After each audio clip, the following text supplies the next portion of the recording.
Oh my God, here we are. It's Thursday and we're trapped in tiny boxes on your screen. Ladies and gentlemen, this must be WebDM Twitch, and we must be playing Land Between Two Rivers. I hope everybody is doing great out there and looking forward to getting into some weird post-apocalyptic fantasy. But before that, let's see how our players are doing and where life finds them this evening. Grant, how are you? Well, you know, Jim Davis, there's no rap, rhyme, or pro wrestling promo this week because we had some deep feels last week and I'm still not fully recovered. We've obtained a young Medusa who has matriculated to womanhood thanks to my ceremony. Yeah, there's a lot going on in this campaign. We had a really fun combat last week. I mean, I know I'm more giving kind of a little recap, and I'm doing fine. It's just, I just love this game. Thank you.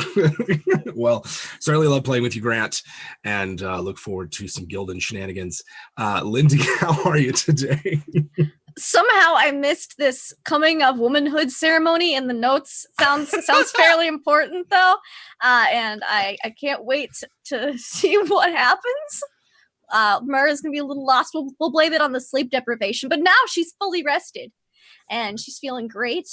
Can't wait to be playing my lovely little tiefling bard who is complete the picture of innocence in every scenario, and yeah, it's great. She's awesome. I'm super excited to be there this week. Yes, as Mara moves in to potentially talk to the victim of some theft arranged by... So tragic. So tragic. Who would do such a thing? Absolutely. TK, how are you? I'm real mad. Oh. Sorry, that's probably super loud. Oh. I'm real mad. Since Icky got some like not super solid but still solid enough for Icky confirmation that this is all Mur's fault. I confirmed nothing. Yeah, okay. I didn't. Yeah, okay. Deny everything. Yeah, okay. This is Mur's fault, and we all know it's Mur's fault. Our characters don't know it's Mur's fault, but my character has a small inkling it's definitely Mur's fault. Mm-hmm. Other than that, great. Sure. Well, I mean, one character's consequences for scheming is another dungeon master's shenanigans and fodder for adventure. So glad it works out that way. Anna is not with us tonight. She's out traveling, and we'll say Ellie is exhausted from her rage that she went into and some of the damage that she took. So she's sleeping off the wounds and the rage this morning. And Josh, how are you doing? Doing pretty good. I like that our producer put Ellie's face up there. I was like, hey, I drew that.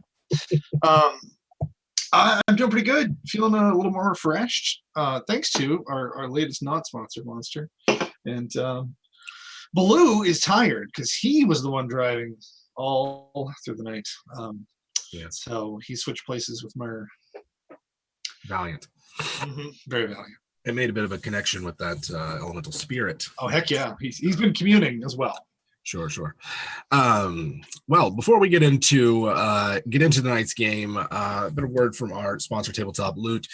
Guys, just go check them out. They're constantly getting new dice. They're making these tokens, like these Woodburn sort of tokens for us. They've got those. They've got dice. They've got a whole bunch of other stuff. So go over there and check them out. And they're just good people. I think they just celebrated a year anniversary. They've got a big sort of project coming up or sort of giveaway for that. If I was better informed, you would have more information about that. But this is a spur of the moment decision. So you're doing good, man. Go check them out on Twitter, and you'll find all those details there. But they deserve your love. It is also our producer Brandon's last evening with us. This is going to be his last broadcast on the two shows. Still on RPGN, but so this is going to be an end of an era for Land Between Two Rivers. So as we journey this evening, last week if you recall, there was a bit of a confusion in the dark as various parties were running around these craggy, rocky hills, trying to figure out who was who and which ones were enemies and which ones were just unfortunate strangers in the dark. But it turns out that the assailants that the PCs spied upon were 3 animate statues and a sorceress Medusa who thought they were attacking a different group of people. As once the party revealed themselves having bested their opponents, the captured Medusa Mivia expressed some confusion over who the party was, but promised a great reward if she was returned to her mother and sort of ransomed back.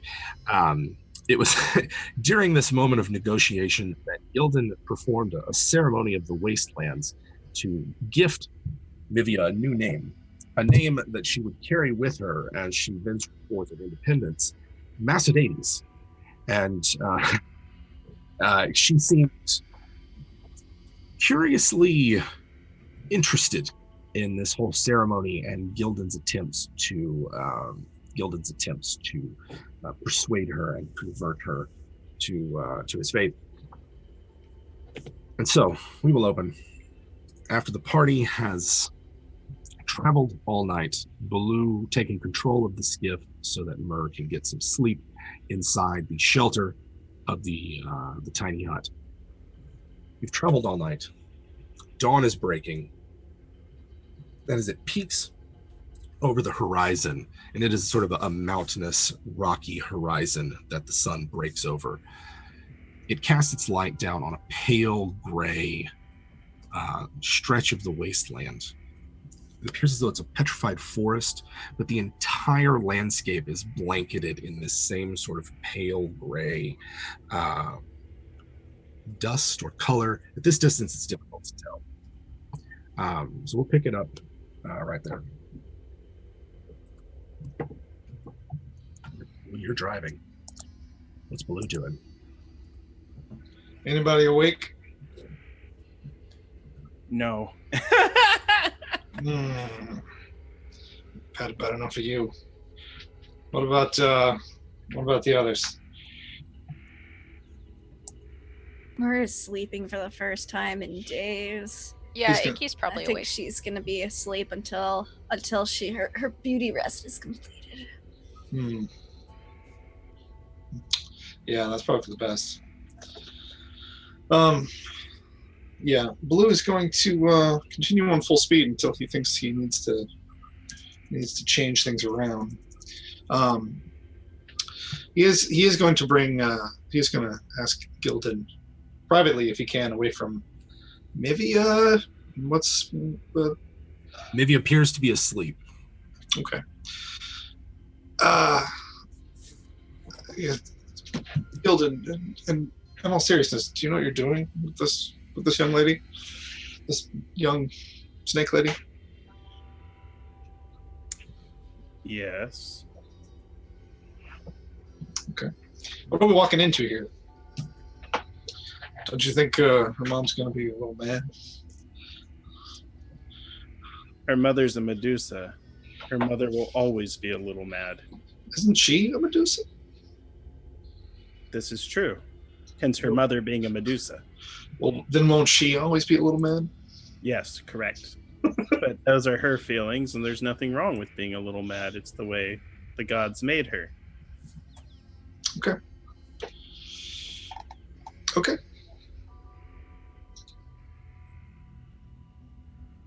And then that's all Blue. Is there anything else, Baloo? Yeah. No, that's it. Just keep an eye on things. Worried about something? You keep an eye on the road. Yeah, hold on a minute. There we go. Okay. I am. Don't worry. How fast are you going? We're going about. I mean, we're still on nighttime speed. I figure about 3/4 as fast as it wants to go. You know, not holding back, but I've kind of gotten in a groove, letting it go fast, but it's not crazy. Okay. All right, so the landscape is speeding by, and for most of the night, you were really just passing over rocky desert and kind of badlands terrain, lots of dry gullies, and things like that. You passed out of the hills that you were fighting, Mivia and her animate statues in, and sort of crossed this vast plain, and it's only now that you're getting to this petrified forest, and it looks to be like the foothills or something of a large mountain range just on the horizon. Nice. If we start getting into, you said it was gray on the horizon, right? The landscape is sort of like a slate gray. Okay, I'm gonna try slowing it down and seeing if we can get a better idea of what we're looking at. Okay. So you're kind of like looking for a vantage point that you can bring the skiff up to. Mm-hmm. Okay. All right. That'll take some time. So it appears as though Baloo's maneuvering the skiff into some kind of better situation. Those of you in the tiny hut, what are y'all doing? I think Mur probably slowly wakes up and is like, "Oh, I feel rested." She's gonna big smile on her face. She's gonna look like the cat who ate the canary, basically. Like she's like, sleep, rest. She's gonna be in a very good mood, which is different from like the past 3 or 4 days. She's gonna be in a great mood. Yeah. And she's probably just gonna wake up, greet everyone good morning, and keep a casual eye on the Medusa, but like tuner instrument, just chill, nonchalant. Once she's fully awake, she'll offer to take over the driving from Baloo. Those of you in the tiny hut, what are y'all's passive insights? Ooh, my passive insight. That's an 11. I'm deceptive, not insightful. Do you want to mind him? No, the control instruments are outside of the hut there. Yeah. It's probably the same as my perception, so a 12. 12, okay. And then, I don't know, wherever Gildan's at, if you're inside the hut, Nah. you're still just outside looking at the, enjoying the sunrise. Enjoying the sunrise. I'm sitting next to Baloo, and I got my feet up on the dash, hands behind my head, stinky feet in the air. I'm hoping some of the downwind catches it, wafts it past his nose. What an asshole. That's right, because Gildan is like Mur and has fire resistance, yes? Yeah. Yeah. Okay, so Mur is waking up. Yeah, he's up and about. Ellie looks like she's going to be sleeping for a while longer. And like I said, Mivia appears as though she's still asleep. Yeah, I actually might need to give the controls over to Mur if it's getting right now. Yeah, and you've got disadvantage on the ability checks made to steer and control this thing. Yeah, I do. All right. So okay. I'm going to rest. Okay, so you guys are cruising along the landscape, switching out, and that's where we'll go. I say absolutely nothing except for good morning, because I'm not going to give anything away. Mm-hmm. Good morning. Good morning. Thank you for driving the skiff and not crashing it. It's much appreciated. You're welcome. I thought I'd try. You did a good job, Baloo. Thank you. Well, it's all yours. I'm gonna wrap up in a blanket.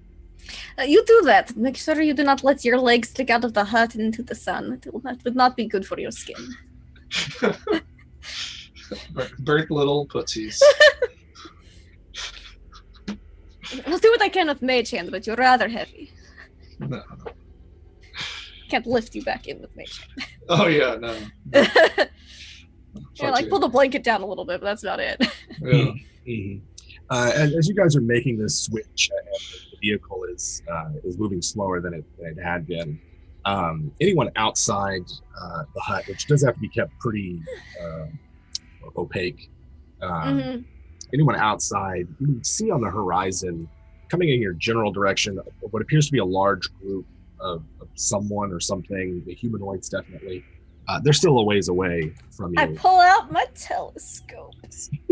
My spyglass. All right, you can tell that random loot ever. Damn right. You can tell that it is a group of about 15 or so lanky, smallish goblinoids. Whether they're goblins, scrawny hobgoblins, malnourished bugbears, difficult to tell. I'll wait till we're a little closer, and then I'll look again. Do they seem to have any of the monstrous deformities that I know some of the people have in this area? Yeah, they bear monstrous deformities. Through your spyglass, you can see that those in the front, at least, their lips are sort of split up to their nose, so that you sort of expose the front of their teeth. And they've got their tongues split as well, forked. And then they have sort of bone and other bits of fragments embedded underneath them to give them a very angular, sharp, accentuate their sharpness. Okay. And they are armed and carrying something large in a net they're dragging through the... Does it look like it's moving in the net, or it's something stationary? It's stationary. Okay. It's not be an object. They're just using the net to drag. I'll call over, see Blue's sleeping. Icky can't come out to the daylight. Oh, I'll call over Gildan. Hi. Gildan, there is a group of goblinoids, I believe. They are carrying some type of large object over there. Got the spyglass out. They are the types of the nomad tribes that live in the area with the scarifications and stuff. You wouldn't happen to know anything about them, would you? These bozos? Yeah, I know all about them. These No. bozos. Yeah. What do I know about them, Dungeon Master? I mean, there's sort of the general info that I've shared before. There are some people that live out here, revere monsters and will make themselves look like them. These particular ones, that they live in this place as well as the basilisks that are known to inhabit here. Then they were always said to worship serpents and the like, but what kind of serpents was never specified. Oh no! Yes, serpent worshippers. These are snake lovers. These are,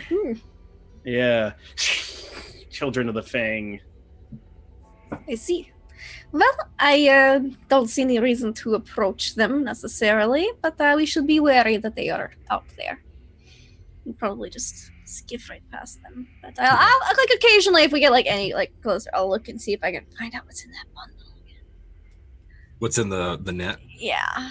Yeah, it looks like a giant basilisk that they're just dragging along. Okay, they're dragging along a giant basilisk. It's the strangest thing. They've all also busted out what appear to be wearable umbrellas. Umbrella hats. Now they kind of look more like beetles moving through the desert from a distance. Awesome. So that's sort of where they go. Yeah, unless you want to engage them, you can easily outpace them. And they don't seem interested in you. Good. Guess we're not interested in that. Okay. Mer's at the helm. Gildan's outside. It appears as though maybe a stirring as Baloo comes in. And otherwise, she had said to the directions that she'd given Baloo were sort of travel to this location, which was you were traveling at that point, northeast, and then once you saw this petrified forest, to travel north, and that she would be able to guide you once you got. All right, I believe we are at this point. We are traveling northwards now. Yes, I'll be out in a moment. And she wraps herself up and steps outside.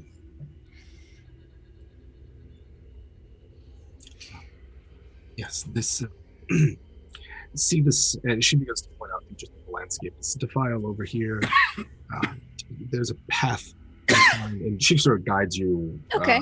through the landscape. It's definitely hilly and Mhm. and full of these sort of like petrified trees and stumps and whatever this was before it became petrified. It happened quickly because there doesn't seem to be a lot of rot or decay. Okay. It They're seems all as like though it's fresh all trees. it seems all is just cast in stone, um, and occasional patches of um, some sort of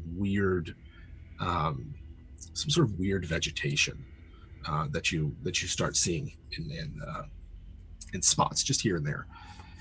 Um, so as we're traveling through this landscape, what does everyone do on the air skiff? You've had a good night's rest. No one bothered you, nothing like that. But you're pretty much confined to the tiny hut unless you want to just bake in the sun, wrapped all up and stuff. It's very comfortable in the tiny hut. Yeah.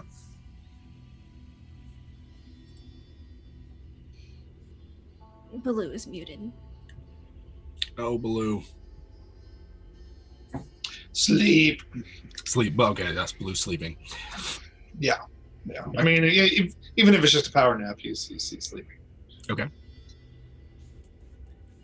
Icky will be pretty eager to go, but she also has spent enough time with Myrrh to know that she can't go too far away from Myrrh because the hut will disappear. And Baloo probably shouldn't catch on fire outside, so she'll just like irritably sharpen things and like stare out of the walls of the hut if she can, and Mhm. check on Ellie and see why Ellie's sleeping so long. It's just every time she just sort of like mumbles something and then just snuggles down. Yeah, And, she mumbles 5 about more doggos and Mhm. lasagna. Doggos lasagna. So the landscape, speeds past. Like I said, not quite as fast as Blue is traveling, as you're having to make constant adjustments to. I also don't want to push the skiff because it crashed week True. before last. So Very true. That is very true. But Mivia pops her head out every now and then to see where you're going and offer a course change. But other than that, she's fairly quiet, but seems very attentive. She doesn't seem like she's like retreating into herself or anything like that. She pays attention to what everyone's doing and keeps an eye on you as you travel. I'd like to keep an eye about the area while I'm driving, Okay. as one should when they drive. So you don't hit a tree or anything, Gotcha. Give me a Or get perception check attacked. then. Okay. And then your stone guy's still stone. He'll be that way for the rest of the day. He's all like petrified or grappling pose kind of thing. Yeah. And Still dressed. yes, it's not flattering the pose he's in. And there you say, anyway, you get through, and this landscape of petrified trees and slate gray hills only gets more harsh as you journey into it. And as the hills become taller, more rugged, the slopes steeper, Mivia exits the hut again and stays outside of it as she guides you through the pathways and defiles of this land. And I think that going over what happened last night, and she's more talking to Gildan than Myrrh. I'm listening. Who? What were you doing out there? Why are you with this? And she points back to the statue.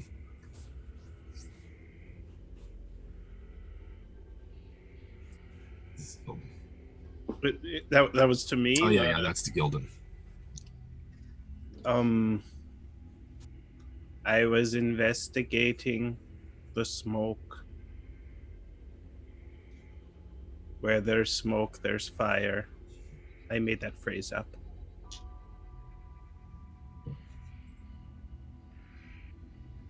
And so I investigated the cave.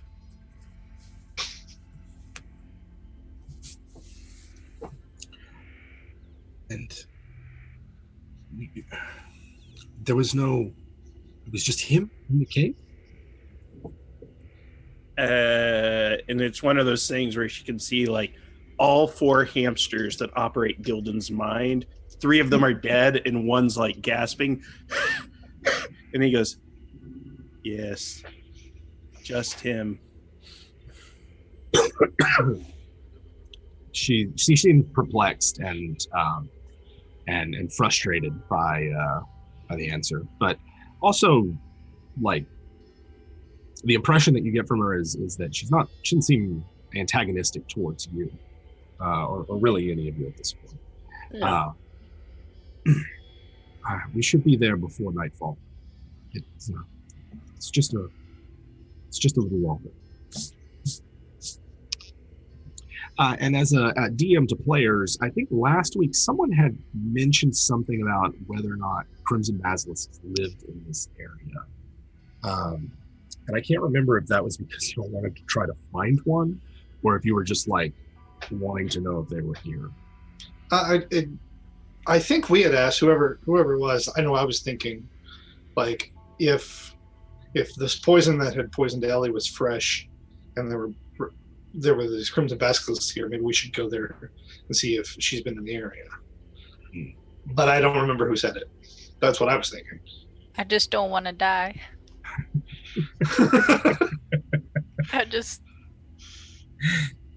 I'm okay if I do, I just don't want to. Well, who wants to? Yes. So that sounds like a no on the Crimson Basilisk hunting. So I just want to be clear. Yeah, I mean, if you guys wanted to, I didn't want to deny you the opportunity. I'll just send some more people to go do that. It's fine. Right. Some more hinge persons. I roll animal handling with disadvantage. What do I find? Baloo still slumbers, and the party travels for the bulk of the day, with Gildan and Myrrh being the only 2 who can really stand to be outside for more than an hour or so before it just becomes unbearable. Unless there's anything that you'd like to cover during this trip, we can hit fast forward on this. As the landscape zips by, the hills become mountains, and the petrified forest becomes less of a forest and more of a tumbled, sort of broken down, I guess like as if the landscape were made of Lego bricks and smashed, is sort of how it looks as you get deeper into this airport. Hmm. Going to be about the point where Baloo would be waking up. Okay. About maybe 2 hours from sundown. Well, has Baloo been in this area? He used to travel the north, but this is northeast, pretty far, right? To you, have you ever how and where has Baloo traveled? You know, he probably hasn't been this far, but he's probably dealt with with those monster worshipping tribes pretty extensively. At least when he was a kid. Yeah. So this is pretty alien to him, which, you know, he finally gets his rest and he starts paying attention, and he'll come out of the hut all bundled up and look around. Okay. There's also plenty of shadows cast by the terrain here. You're frequently shielded from the worst of the rays of the sun. Yeah. And then Mivia, right? Oh, this is why I should keep a notepad in front of me. Yeah. If I can find one, I'll do it. Mivia she's doing okay? Is she acting funny? She seems tense, but not like, obviously you shouldn't really know anyone. She's not really trying to engage anyone in conversation. She's just also not letting anything slip past her. She seems to be the most disposed to talking to Gildan, actually. Mm-hmm. She's a disciple. Goddamn. Fair enough. Mhm. Well, as long as she doesn't look hostile, he's not gonna pay her too much mind. He's just worried about. There's going to be conflict, and generally speaking, I don't think Medusa usually talks things out. So, What makes you think that? are you asking me, or is Gildan asking me? Or is Gildan asking Blue? Gildan's asking you. Okay, all right, Gildan. Do they like wander off and like build ditches like some people do instead of talking it out? No, I think they usually petrify people that are nearby. Only when threatened. Lots of things petrify people that are nearby when they're threatened. But what are we doing with her? We're weaving her into my creation myth. All The right. servitors need a goddess. She fits the bill. Lest she turn them to stone. Did you say this in front of her? No, I kind of assume. To Gildan? She's the goddess of legend, and I'm going all out. Minor illusion, thaumaturgy, booming voice, pillars of fire, and I'll ask maybe straight out. Like, is your mom going to be happy that we're showing up with you? her mother. The mother will be happy that I am alive. Yes, she will. All right. She might be suspicious of you. Mm-hmm. Would your mother be happy gaining the support of the invincible army of the servitors? Who? The invincible army of the desert servitors. You haven't heard of them yet. I No, would but you will. advise you to not drink too much of his Kool-Aid. Just Hey, look. I don't doubt that there's an army. I've just never heard of them. nobody has.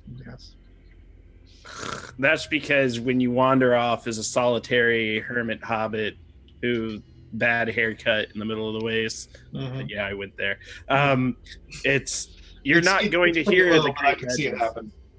It's not going to be the great legends. Now, I have practiced and I have told the creation myth of the servitors many times. Mhm. We've performed this in song and dance. And I asked her if she would like to hear the legend. Because I think she should. Is it very long? There's the best parts version. We're almost at our destination as well. I know, and this will be a good way to pass the time as we get there. And then I elaborate on the servitor myth, and then I weave in a new part Mhm. about how Almost as if he's making it up as he goes along. I'm having a vision. This is called revelation. No. The gods are speaking to me, and I am their mouthpiece. I may not have known this before, but I know this now. And convenient. I speak. Naysayer, you know, when the servitors find you and you become the first martyr of the anti-Gildanites, Sure. Sure. the villain of the legend. But with that said, I weave in the part about how the servitors believe that they were meant to become one with the ladies of snakes and the great Gorgon from beyond. And this is part of their legend and their creation myth. And I believe they are in fact direct descendants of the divine lineage of the great Gorgon god. And she should take her rightful place as their I'll call matron prime, the prime matron of the Holy Order of Gildanites and the invincible army of the blue servitors. They're blue now. And she is at first, she first seems attentive as Gildan describes this legend. With illusions and holy lights and a puppet show. A little something for everyone. This is the problem with clerics. They rewrite history to We don't rewrite history. We interpret the events as they happen. We discover the truth. as it is revealed to you. Go ahead. I feel to make me a persuasion roll. Uh-huh. All right. Yeah. Can I make an anti-persuasion roll? Listen here, naysayer. I don't want to have to show her a sign and strike you dumb or Anti- dead or wither you in front of her. Be like, watch this, bestow curse upon I him. will polymorph you into a toad if Guys are gonna start. That's the third sign. Like That's the the third. witch Merlin and Sword of the Stone. yeah. It's 18. Okay. Can I can What are you trying to do, Baloo? You're trying. I'm just naysaying. That's all I'm doing. You're trying to naysay. Yeah, that's it. It seemed Gildan. She was sort of like predisposed to kind of liking, kind of listening to Gildan before, he's before all a bad this started. boy. Girls like a bad boy. Or, or some boys. Something like that. There's Good she little was girl. particularly interested in this talk of divinity and of being some sort of like goddess figure, and really does seem to sort of like, are you sure? Like, it's very implausible that you would find me like this under these circumstances. If I was gonna say, if Gildan had a feature that's not on there, it'd be called the Costanza. It's not a lie if you yourself believe it. And like everything Gildan says, he believes. Because why not? That's his character. He's wandered the ways. There are many godlike creatures out there. Why would the Gorgons, why would the Medusas not be yet another godlike creature? So they have great power. This is a moment where I do feel the need to give a slight peek behind the metaphorical screen. I like to come up with biffs, ideals, bonds, and flaws for my NPCs. Mivia's ideal is that the people see us as gods, and I must live up to their ideal. Her bond is that my birthright at Sorry, just Josh's head. I want that clip. I want to get to that. Just Josh. And then her birthright is to be worshipped, basically, and then her flaw is a bit of naivety. She's been naive given her upbringing. So that's sort of the position that I'm in role playing wise. She does seem to not like eat it up, but is certainly attentive when Gildan's telling this story, and a little credulous, a little like, are you sure? This seems an odd way for a prophet to meet its goddess, but she doesn't. Does a prophet ever meet their goddess in a non-weird way? I mean, shoot, I've heard of burning bushes. I've heard of I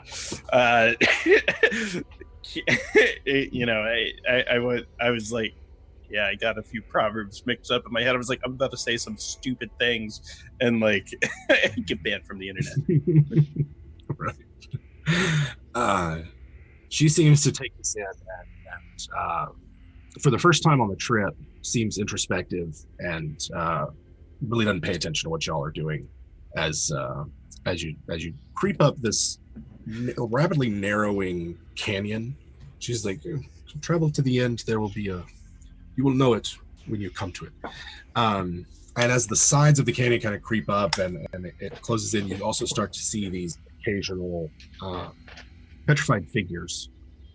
At first, they sort of like maybe mistake them for a tree or something, but eventually it is the trees and other petrified vegetation are replaced by petrified people and monsters and the like, and it becomes quite thick as you navigate the skip through it.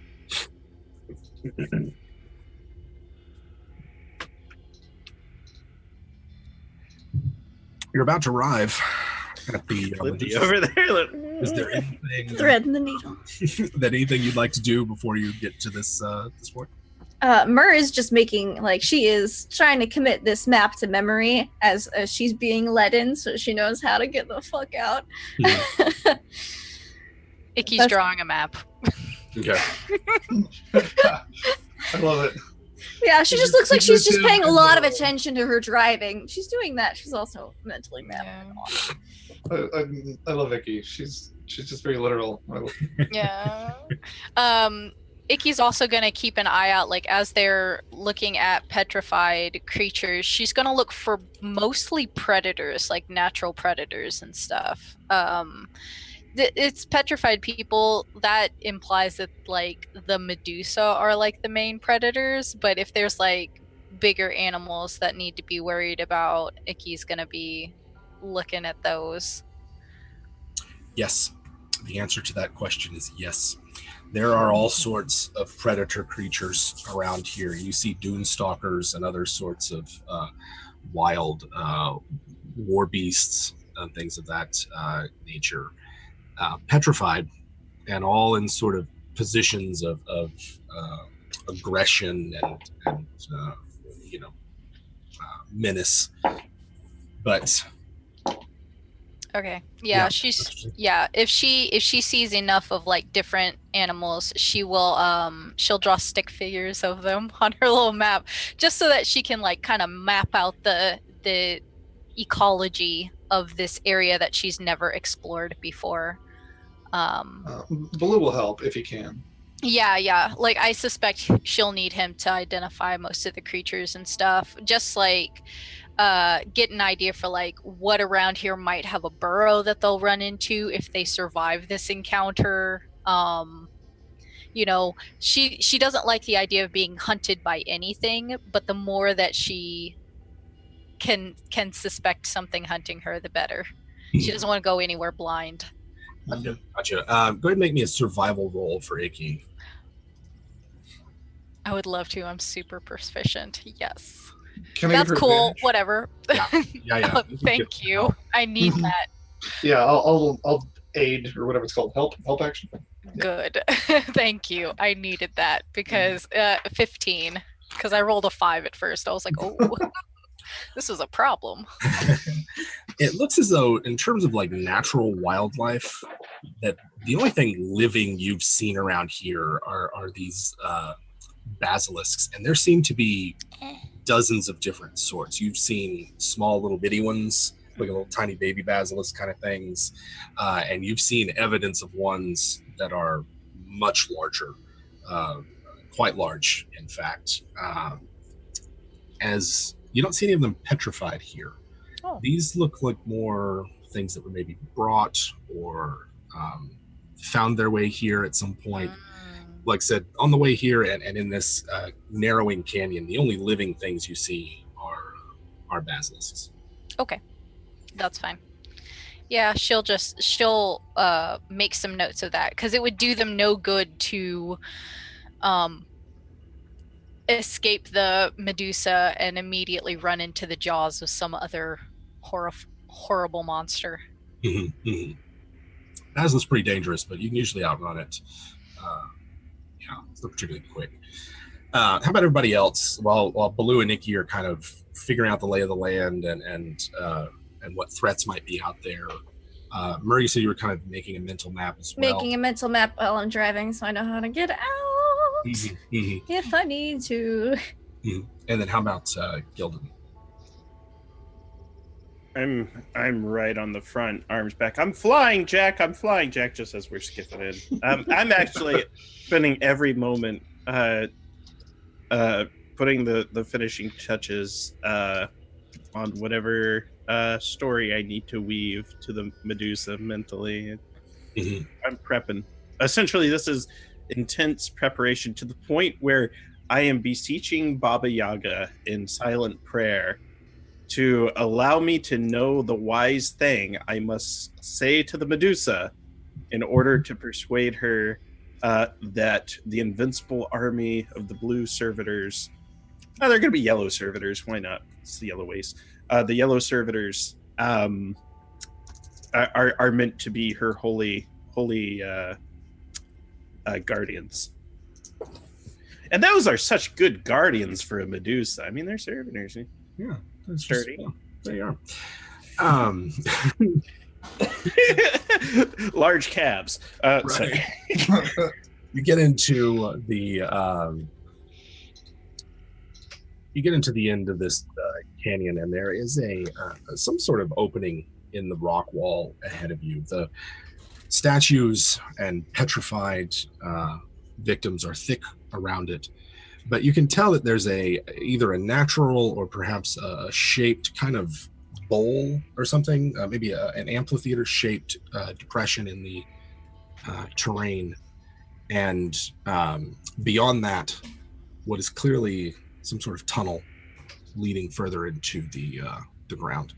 And Mivia's, indicates, this is it. We are in the courtyard of trespassers. Okay, I will just park it right outside of the courtyard, right here. Then we are not trespassing.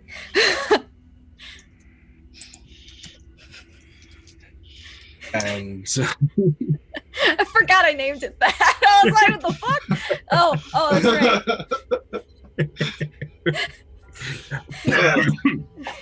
right. so Murrah's sort of like parking it in a kind of a concealed place. There is the statue of your the human man still on it, and so give me an idea of how y'all secure the skiff. I have my spell slots back. Yeah, everybody had a big. Okay. Yeah. And is there like a cliffside? Mm-hmm. I can. We can stone shape a hole, make like a cave, and then hide it in our fake cave and like close it up, and then leave what I'll call a mur mark. A mur mark. Okay. Yeah. As long as we can get out of there reasonably. Yeah, we just need. I may have to sleep before I can do it again. But That's not reasonably fast. Perhaps. I don't think I can cast invisibility on objects. No, I don't think so. Right. Let me see. Wonder Woman's airplane. Mur's Right? invisible jet. I Where is love it? that. Invisible Josh jet. and I Yeah. had that Yeah, yeah. same thought. I was like, I'm ready. Yeah. I just called it an airplane like I was 5. It's Airplane. useless either way. Yeah, I don't It think is- there's any way to. I think I'll just have to weigh anchor, I guess. Secure it real well. All right. Let's see. And tell it not to go anywhere. Don't go anywhere. Wait for me.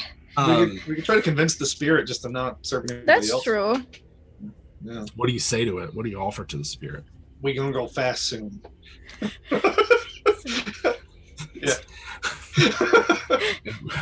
Yeah. Tracer. How Go soon? fast. Yeah. That's what you promise that you're. I gonna- have a plan. I here's what we do. Yeah. I can cast Guardian of Faith on it, and that will Oh, send a yeah. large spectral guardian to That appear will. and hover for 8 hours. You get to designate who's ally and who's not. So yeah, that works. Okay. Yeah, Nice. Nice. Excellent then. it's a Gonna giant feed one of hag you. puppet. Woohoo! Stay away! Looks like a Macy's Thanksgiving Day like balloon. Woo! As it I was- floats above a forest of petrified people. I was thinking one of those like animatronic Like Halloween Showbiz Pizza? decorations Oh, that's yeah. like on the wire and Yeah. like swings down at people. Yeah. Like Mount the Macy's motion Day Parade. It's just a detector. really bloated hag puppet. Just Yes. Round cheese. Like a parade float. I or love it. Parade, It'll float, come okay. float. Okay, so Gildan's gonna ward the boat, and everyone's coming inside. We'll say she's still groggy or something. Yeah, she can sleep on the boat. if you want. Sure. She can also still sleep it off. Yeah. She might just be sleep. Might just be like a teenage sort of sleep. Happens. He gets so tired as a teenager. You just get an extra 8 hours in. You sleep that 12, and then you need an extra 8. She ate a lot and then she like has a growth spurt. Mhm. She'll be like 6 inches taller tomorrow. There for at least 8 of it, there was Baloo. Baloo's a nice fuzzy, Oh yeah. cat buddy. Yeah. So, yeah. Did you use the word baloo and nice in the same sentence? I did. Mhm. He is. Thank you.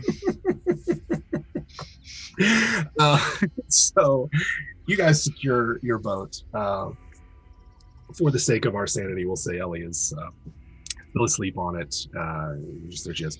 And follow Mibia, who is, you had secured her, right? Well, actually, she's still quite injured. Yeah, we would have had to if you I'll help her walk along. She's so injured that it's Yeah, just she's got like an terrible. arrow in her calf. Yeah, I don't know. Did anyone? If I woke up to that, I would have spent a spell slot or two. Yeah, I What? What if she runs away now? Well, then she runs away. If we die, it's your fault. If she runs away, she leaves the human statue we GTFO. I mean, just leave. That's true. Yeah. That's I'm true. just saying, like, if we're trying to go in there diplomatically, particularly if Gildan's talking like divine creature bullshit, Garbage. then Yeah. then we should Well, at she least. should already know she's not a goddess. She's a goddess. She can walk it off. Ooh. Still, I'll help her walk. I will Baloo give her my support. is cuddly. He'll spend at least one slot on cure wounds. Okay. Spoil All right, so you them now. patch her up. She's still visibly, injured, but the worst for injuries are healed up. Okay. And she's like the rest of you. She's not like full covered, sort of, with the little goggles. You know, that one episode of when they're in the Earth Kingdom and Last Airbender. It's like that get up, right? It's not like that. She's just got like a hood and a cloak that she goes about in.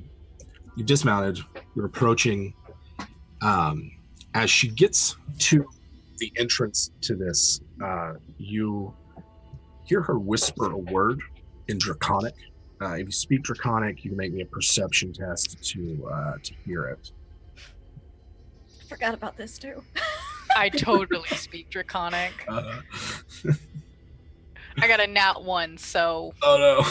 that means nothing. Icky's wondering what Ellie's doing. Why did I take Sylvan? I should have lied. Why? Don't know why. I have knowledge of some obscure language that's not spoken on this Primaterial plane anymore. Yeah, there's not really any fey creatures. If we go to the Feywild, I'm gonna be fucking ready. Sure. Right. The only thing I'm doing while this is happening, Jim, is casting Protection from Poison on myself. Okay. That's the only thing I'm doing. All right. That's what Blue's doing. I have calm emotions at the ready. You enter into a spiraling passageway. Whether there was a door or something is difficult to discern. As you walk down this spiraling passageway with very dim lighting about here of this sort of magical sort. You can tell that there's these sort of torches and witch lights and the like that strategically highlight and decorate the different statues that you see down here, casting grim shadows on the wall and sort of hinting at their grotesque nature before you actually get to them. And as you exit the spiraling ramp, you enter into a room of what appear to be people who have been petrified in their moment of death from some other source, right? One who's been impaled by an improbable and obscene amount of spears and pikes and the like before being petrified. Another split in half at the moment of petrification. A grim display of execution and art are on display before you. My mother will be waiting in the audience chamber, just ahead. Oh. Well, this is it. Love what you've done with the place. The excellent art. Thank you. And she seems to, like, as she passes by them, just stop and even, just appreciate Yeah. them as... I think Mur is actually genuinely like, this is some nice art. Like, I could totally deal with one of these in like my mom's house in hell. Like, wow, that's real creative what they did with the spears in that one. Like, wow. Yeah, she's there's one who appears to have been petrified, almost beheaded, and just a sliver that keeps it attached. I always liked that. I always liked this one myself. But the really other captures the moment. it does. You guys, as Mivia and Mur just appreciate and share their thoughts about this art, you can tell that there are other doorways out of this entrance chamber here that you could go left or right down other passages, but the way there is barred and shut. The way ahead is open, and it appears as though in the dim light of these corridors, you see a set of stairs leading down, and then a very large room with columns running down the length of it at the base of those stairs. What else? Well, I'm helping Nivea, so I guess if she gestures on towards the next room, we'll go on that way. Yeah. Wonder what she's gonna say when her mom asks her, "Hey, how'd you get those wounds?" Just asking questions. You Rhetorical. better say nothing. Exactly how it happened. She's going to be honest and tell your mother the truth. And why would she lie about the abuse we put on her? She better tell her mom she fell down some stairs out in the middle of the And hit the doorknob on the way. I know these lines, but we're not. Better no. believe it. She will be truthful and I will speak. It was the rite of passage, and now she's a woman, and now she and her mother can take their place as the goddesses of the true goddesses of the waste. Is Skitter Step still draped around her neck? Yeah. Skinner step Noah. Good. Every day I'm hustling. I hope that like every few minutes, like his antennas like poke at the side of her face, just like dance on her cheek a little bit. Right next to the snakes. Reminder that he's still there.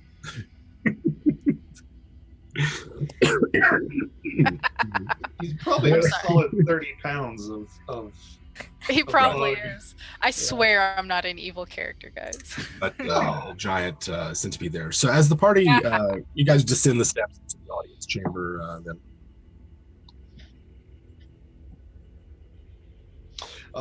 I'm taking that as it. I'm taking your silence as a yes. I already said we were gonna move in. Oh, yeah, yes. Because I'm helping her walk. That's right. I'm helping her. That's right. So I'm with her. I'm right next to her. Myrrh and Just Nivea in enter into case. the audience chamber, and you can see it. Everything is lit in this It's lit in here. Nice. blue and greenish sort of the lights seem to blend, shift as you enter into the room, and you can see at the far end a shadowy figure sitting on some sort of raised dais, but other than that, you don't see much of anything other than these shifting lights that kind of make their way down the long hall, and just someone waiting on you. The rest of the party's right behind. Yes. Yes. Somebody's waiting ahead. There is someone waiting on a raised dais ahead of you, and that is that's about what you can see right now. Right, there's a figure on like a chair, left kind of like a throne, at the end of a long, sort of shadowy hallway. I kind of wish last time I prepared find traps. I should have kept I'm that getting prepared. a sense that Josh is like you're wanting to cast a spell or do something that you feel like you're. Well, it's just kind of a feeling. You're walking into a Medusa's lair, right? Sure. And it's Willingly. willingly, right?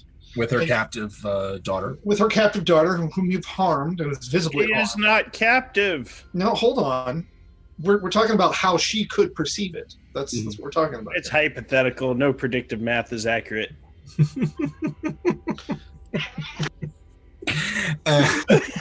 Sorry. And this is where Josh just reaches her, just and Grant gets knocked out. So basically, Blue is now kind of like he's seen Myrrh act at this point maybe a little paranoid, maybe. Oh, Okay. Myrrh's always acting on a heightened state of paranoia. Do you think, knowing her well for a long time, do you think he would have noticed her being particularly paranoid? Not Or anymore. would she be hiding it? She'd probably be hiding it. Okay. Well, regardless, he's as a little usual. concerned. You probably would be. You'd probably think her helping the daughter is a strategic paranoia thing, though. You'd know that much. Mm-hmm. Okay. I could shank her because I'm right here. Not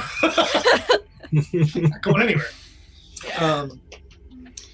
So you're realizing that you might be in some danger. There would be a hesitation. There would be hestation. Kind of hesitation then. Okay. Yeah. Cast calm emotions on Baloo and relax him. Calm emotions is at the ready. Let's get Also, him feeling Mur would have good. been trying to figure out how many feet down underground we were, and how far away from the skiff we were walking, like counting it as we walked. Mm-hmm. Make me intelligence. An intelligence check. For that. Tabletop loot. Thankfully, I have a headband of intellect. Ooh. Oh, that helps. That helps. It's real good. Okay. That's... Oh, you have a headband of intellect? I do. That is sweet. It is. It's pretty freaking awesome. So +4. That is going to be a 17. Nice. You would estimate that right now you're about 60 feet underground. Okay. Or at least down. Mm-hmm. And in terms of how far away you are from the skiff, more than 200 feet. Okay. Perfect. From where you are. That's... I'm like Perfect. secretly casting Longstrider.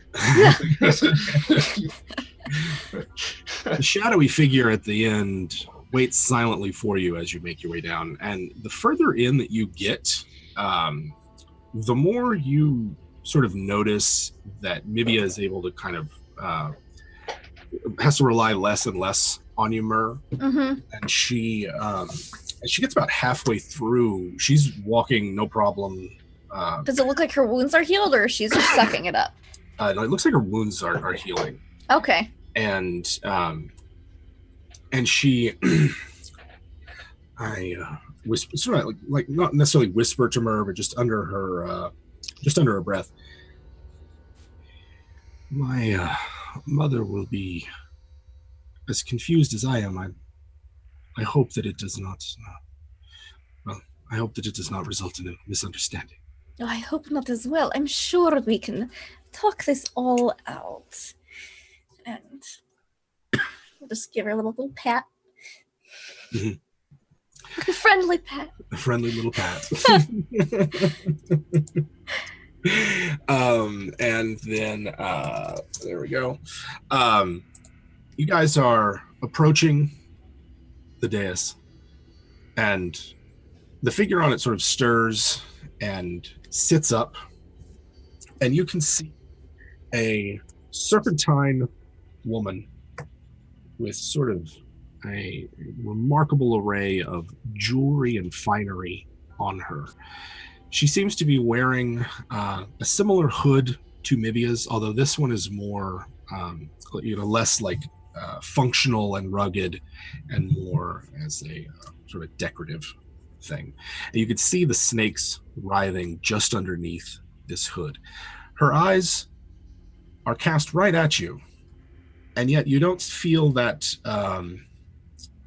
any of that magic that the legends say you feel when you meet a Medusa's gaze. But you can feel a great weight of something on you. And even though Mur, you know that you're not that far away from the surface, but each of you feels a tremendous weight and almost a presence about you that's all encompassing, heavy, and solid. You have that feeling of being deep underground. And Nivea walks in front of the group, just a couple steps, bows slightly. Mother, these travelers came upon me in the night, and they will have to explain themselves to you, but we fought briefly. They took me captive, spared my life. And I told them that if they would bring me to you, that you would reward them. And she seems not necessarily apprehensive during all this, but certainly, she seems as though she's telling her mother something that she doesn't want to hear. Mm-hmm. Okay, yeah, and I'd like to speak up now, and I address what I'll call her Madame Medusa. Medusa Prime. I'm going to begin with Your Grace. She did, in fact, wrestle with us to earn the birthright spoken of by my people. Pound my chest twice. We believe and know, and it has been manifest to us, that the invincible army of the Yellow Servitors must march before and at the beck and call of Your Grace and your daughter. We believe you are, in fact, gods here in this waste, and the rite of passage has been completed, and my people are at your service. Her brow wrinkles at Gildan's introduction, and her eyes pass to each of you. They linger on Icky for a moment longer. Oh. He's had to take a drink. All right, it's not bad news. Before settling back on Gildan, thank you for sparing my daughter's life. But this army of yours, I don't think that we'll be bothering with it. You didn't come all this way to promise me an army, did you? Oh, there's no promise. They'll go their own way. They are your army. They're not a gift to you. They are yours since before the foundation of time innumerable. The gods have decreed it.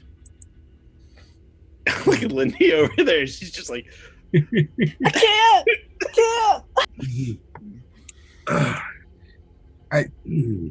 and if we are not accepted, we will do what we must to earn thy favor. You see. And she stands up from where she is. I don't know who you are or why you would be anywhere near my daughter. But I know nothing about your prophecies, little goblin. Tell me what it is that you want. I want the love of the lady herself. All our acts are to serve thee and thy house, that thy line might extend forever, and that thy grace might be known throughout the wastes and all the world. You're pledging your service to me? Just his. Not quite. I am but the messenger, the guiding hand, the map to your destiny. I am the Wasteland Prophet, and truth has been made known to me about the divine origin and eventual exaltation of your grace and your house. Well, this is not a particularly insightful prophecy given the power that we wield here. And she looks at Gildan. Yeah, I'm afraid that you have misinterpreted your signs, Goblin. Oh, that would be impossible.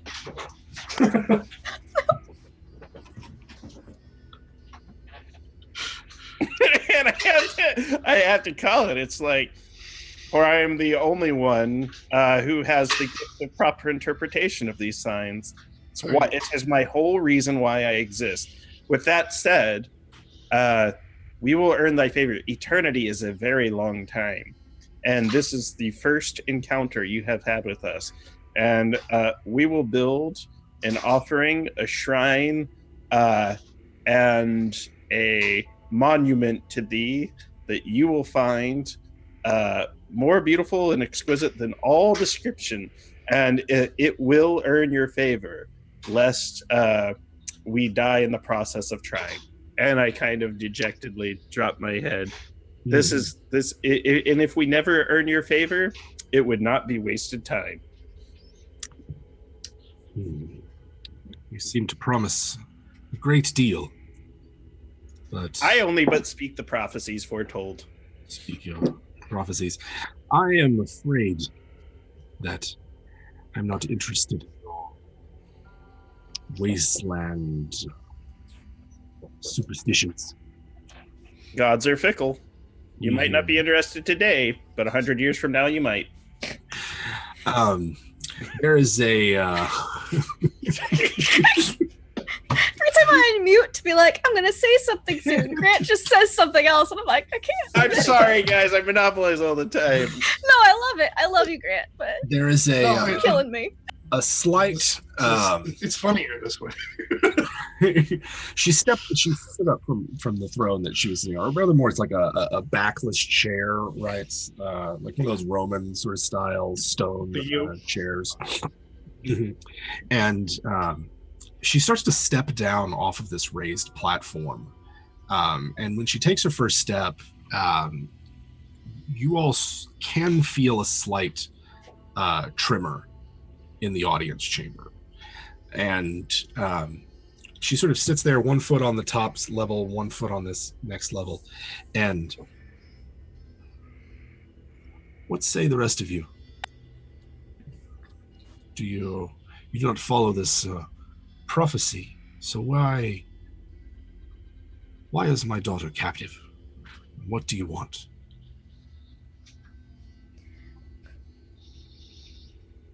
Blue looks at Mirror I know. first, just because she usually handles this kind of thing. Yeah, I'm the talker. The talker whose brain is scrambled right now from what we just witnessed. I think Blue would say for himself just that he's a servant of the wastes and of no goblin. Nothing but a druid. If you need help growing a garden, I can help. That is all. Icky is bored. Like the proselytizing comes out and she's just like, man, those are some nice drapery. Like, so she's gonna be looking around the room. Totally misses the Medusa's question, but does she see anything interesting in the room while she's zoned out?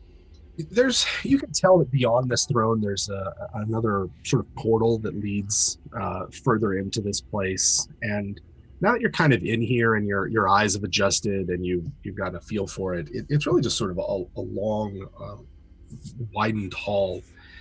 There doesn't seem to be anyone else in here with you, but you do feel that weighty presence still being felt. She seems utterly at ease with the four of you in here, or five with Mibia, and doesn't really seem like at all that she's concerned or anything. Yeah. Are there exits within sight? Other than the way you came in and whatever is ahead, that's all that you can see.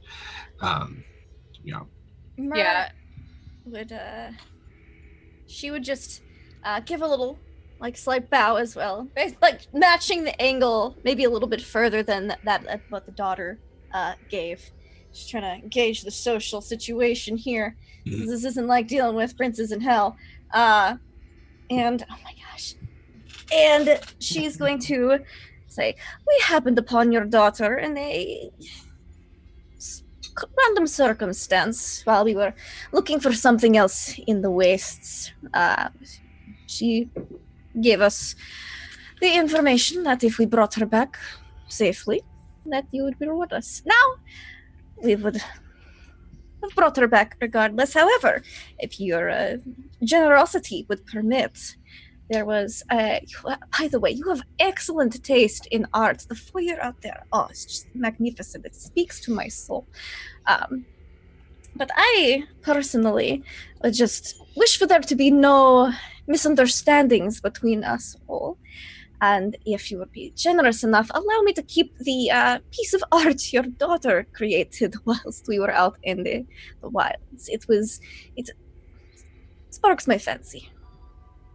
See, I sent my daughter out after some thieves who'd come through here not long ago. And all the while, she's her eyes are on Mivia as this is going on. Take it that there were no sign or traces of the thieves. We were investigating a campfire. And that is all we found was we encountered your daughter instead. What brought you out to those hills in the first place?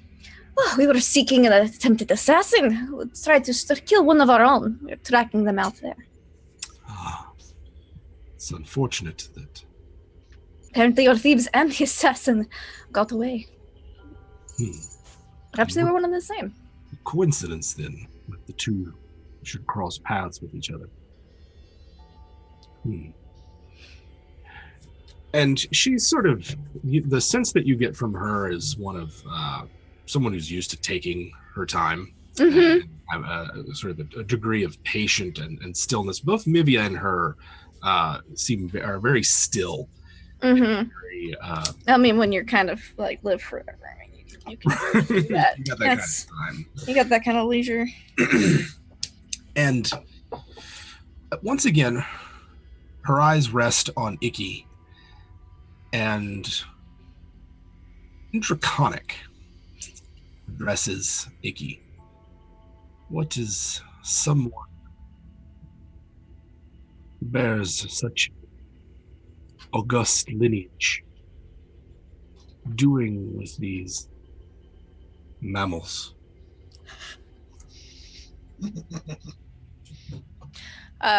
Icky will answer truthfully and say, these soft skins help me protect my broodling. Are they trustworthy? I do not know this word. Would you turn your back to them? One of them. And satisfied with that answer, you will, of course, deliver this army to me regardless, Prophet. Your prophecies are no relevance or matter to me, but an army is useful and would be adequate recompense for this slight that you have done my daughter. As for Slight that I have done your daughter? There it goes. Yes. I have revealed her divine origin to her. I saved her life. There is no slight. She is now a woman. There it goes. What authority do you use that you would bestow this upon the daughter of one such as myself? All right, here comes the thaumaturgy. And my voice starts booming, and I turn pink, and I sort of lift a foot off the ground, and I speak with all the wisdom by the wise woman Baba Yaga. She who hath raised me, she who hath sent me into the waste to dwell for all time. By her authority, I am divinely appointed to perform all rites and rituals. And the ritual has been completed. And there's a Gilton make me an insight check. I need Gilton to make me. I'm also going to type this. I'm also going to whisper something to me. Oh no! It's going to be like, she hates Baba Yaga and you're a dummy. Nat 20!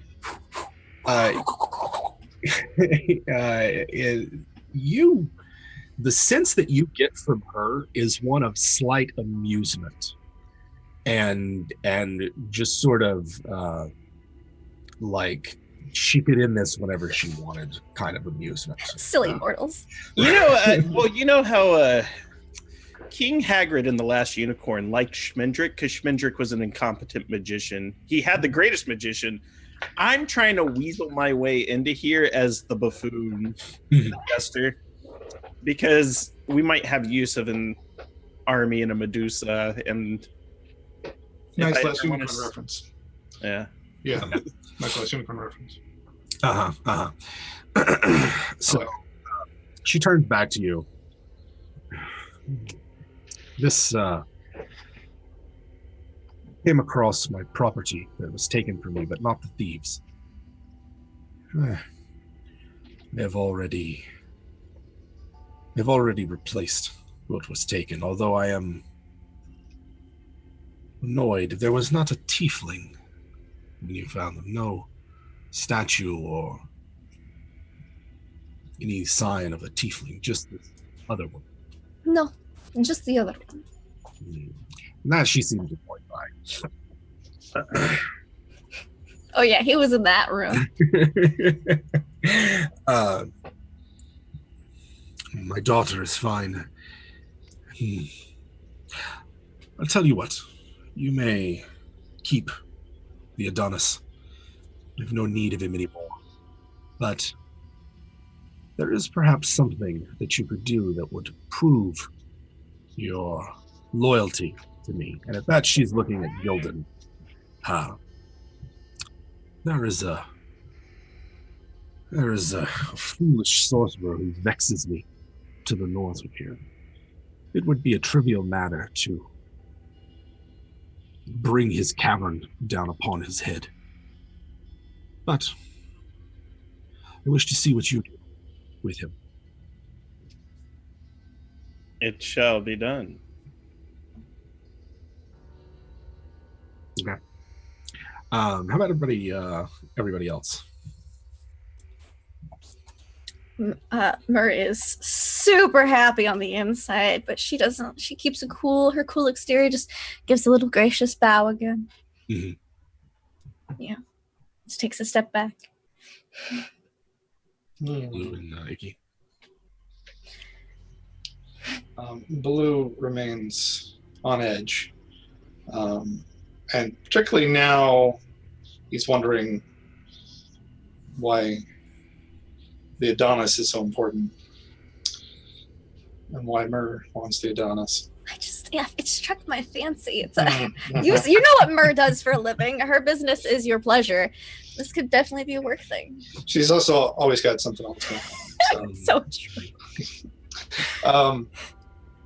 He wouldn't say anything. He's going to let Gildan speak for the group as far as this sorcerer goes. As collateral, I leave you this bugbear. No, I'm just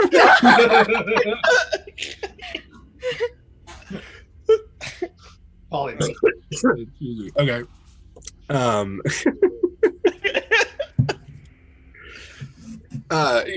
So she's delivered this sort of missive to Gildan. Whether or not she delivered it to the rest of you is purposefully vague. Mm-hmm. And but she sits back down in her chair. If there's anything that you require of me, now is your chance to say it. Otherwise, this will be the end of our audience. Does Mur think she could get another depetrification potion? Yeah, okay. Well, then I won't ask to depetrify the guy. We'll just leave. Okay. For now. Yeah, Mur thinks she can probably pull some strings to acquire it. Cool. I want a token of her grace that I might remember the promise I have kept. A memento from this house. And then token of her grace. She I want her garter. No.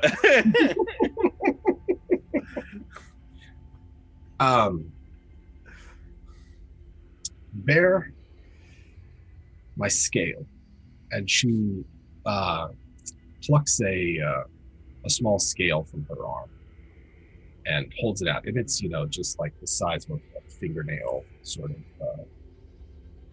hands it to you. Sure. And I affix it to my eyelid. So if I close my eye, the scale is visible. And I'm like, da-da-da. Use the cult. Would Icky, as a reptile, see this as a significant act? As you molt your skin off. You're guilty. I mean, somewhat, right? Like, I mean, Like giving a lock of hair or something? yeah. There's possibly other, other things that are significant about it, but yeah, you'd kind of like see it. Yeah, so she sees it as like the symbol of like an oath or something, where it's like something has to be reciprocated, or the consequences could be an issue, or less like that, not so much that weighty. Okay. We're just like, if here's a trifle, if Oh, something okay. will do. All right. So she sees it then as her indulging him. Take this free pin. Yeah. Kind of thing. Here, have this scarf. Tie it to your box car. There's a Right. ball of yarn. Yeah. Rummages around in your junk drawer. Yeah. Here, have my favorite thimble.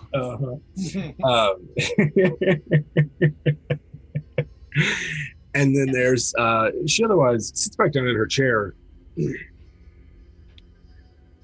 My patience does have an end. Deal with the bone sorcerer, and we'll talk about this army.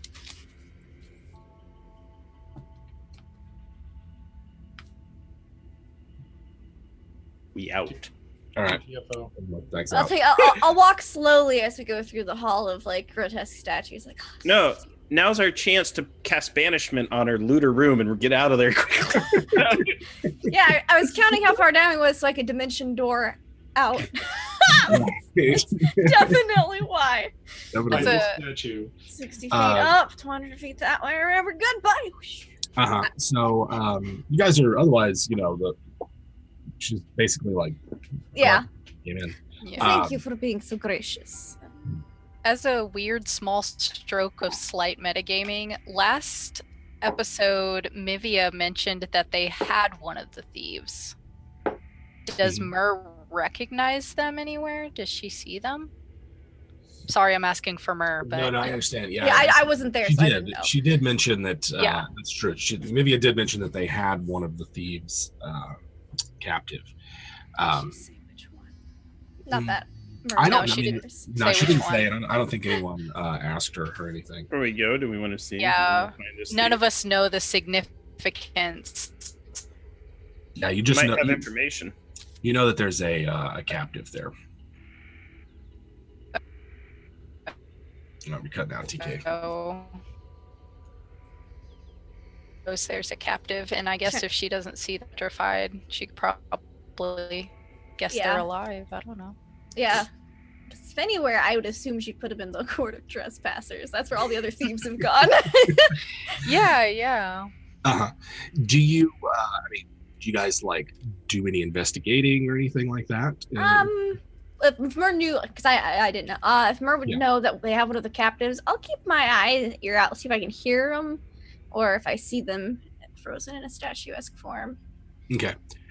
As you're walking out, you echoing sort of from across the room, you hear this. There's one last thing. One of you left a lock of your hair here. And you hear at that point the stone doors at the end of the hall where you guys were like sort of walking to. You can see them start to close. My fancy camera, sort of on their own. Well, it couldn't have been Icky. He does not have hair. I have never been here before. Gildan, you only have one I have. I look. Baloo. she does the process of elimination. It looks so bad. god. My 3 hairs are accounted for where they be, and they are not here. Yeah. They're on my head. She's Icky like, has one. 1, 2. No, not me. Baloo. I've never been here before, so Neither have I. Oh my gosh! I hope Baloo's boys mentioned Baloo while they were inside of here too. They did. Oh, they did, and I know that Yuan T heard them. Wait, what? Perfect. I think Because Frank and Jeff. Frank yeah, and Jeff. Jeff was talking about like Because Yeah. they've all dated Baloo. yes, because they went into the Hall of There, Lovers. it was the and group of Yuan T Baloos. was in there too, so he knows about Baloo. Mhm, mhm. Well, I mean, had Mithia a knew reason who Baloo for- was, anyways, because that's what we've been calling him on the skiff. Oh my So- God. Right. Oh, right. but they definitely know that the thieves know Baloo too. That's awesome. Baloo. I just look aghast at him. Baloo the heart. This is what happens when Mhm. you break hearts.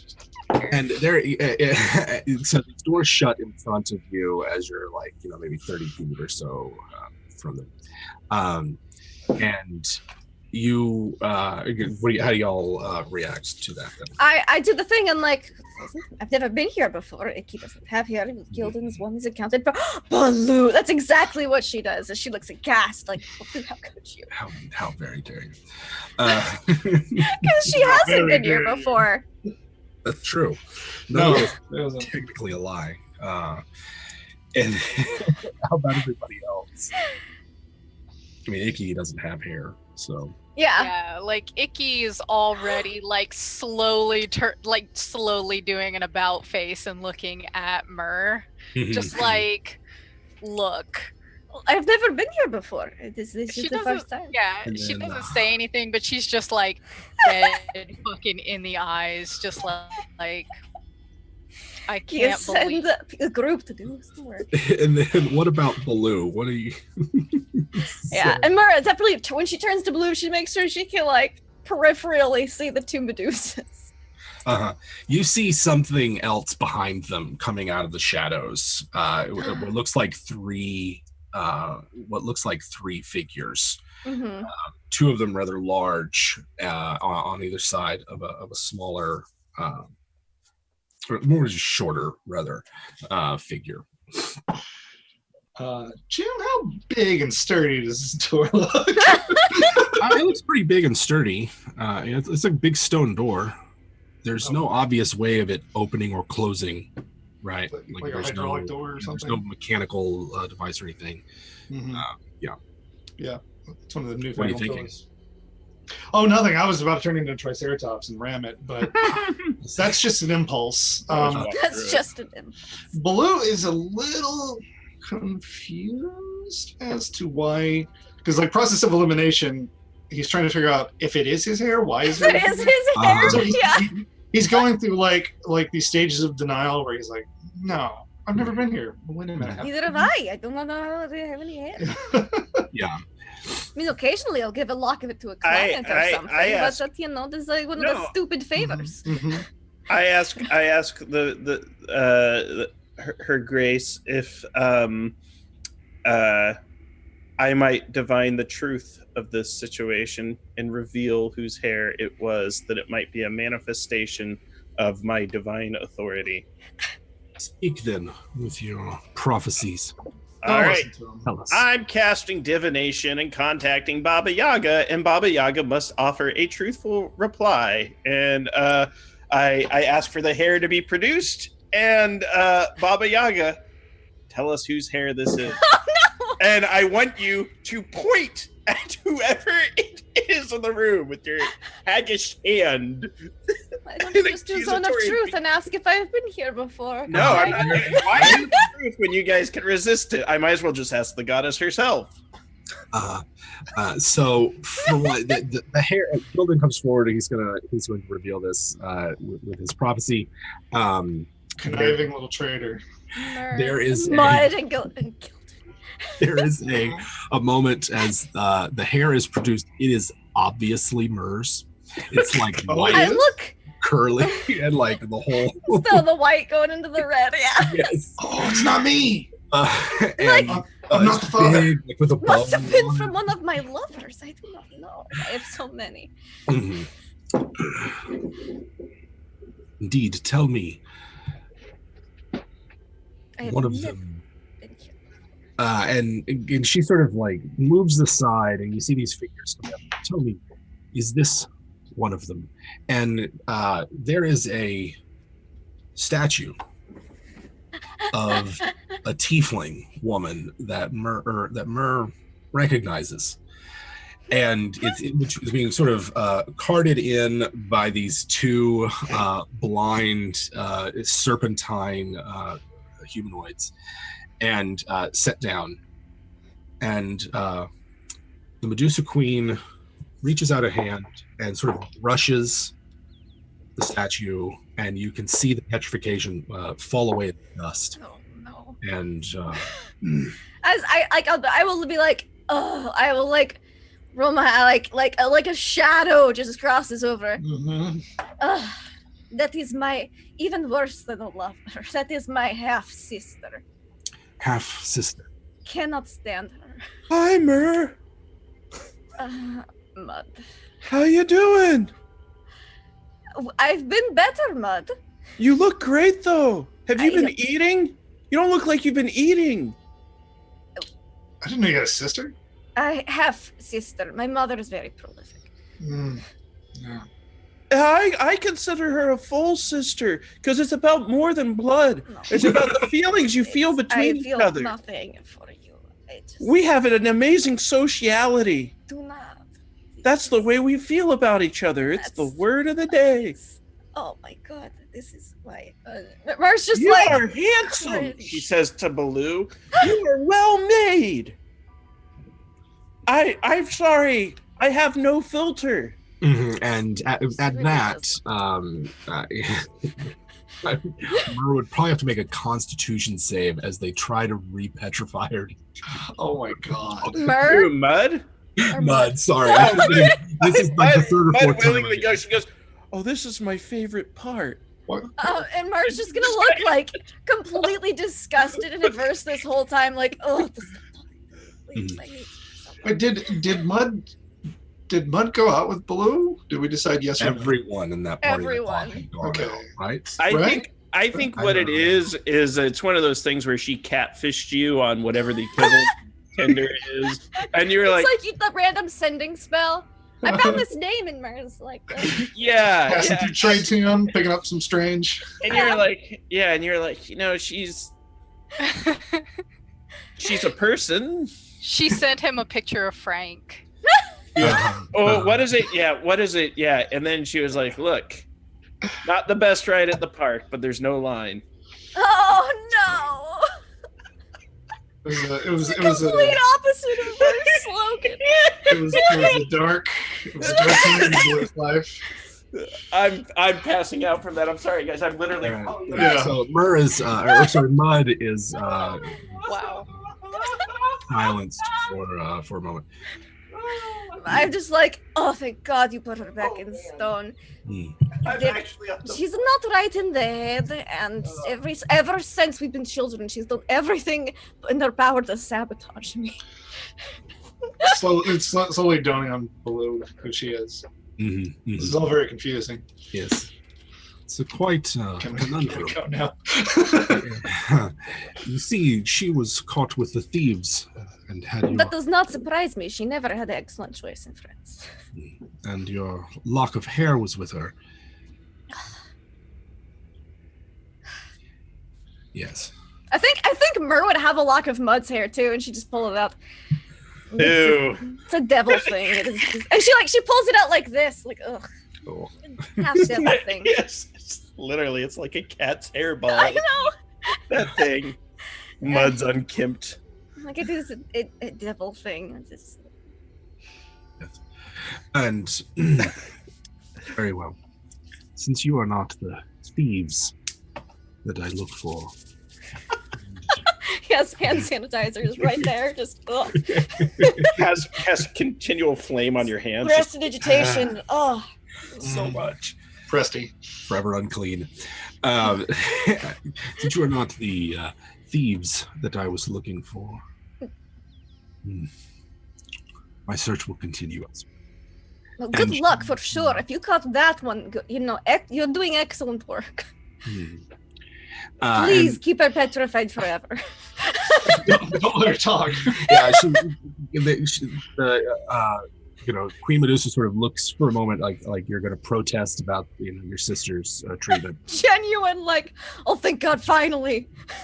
Here, let's I've been break her up sending into her on parts. these for her. death missions for years and nothing. She will be safe in our garden. If she happens to fall over in a rainstorm or something and shatters into a million pieces, it is fine. You don't just send a letter. I will tell our mother. It'll be fine. No, I will not be broken up about it. Just a statue. It feels slightly bad. Mm-hmm.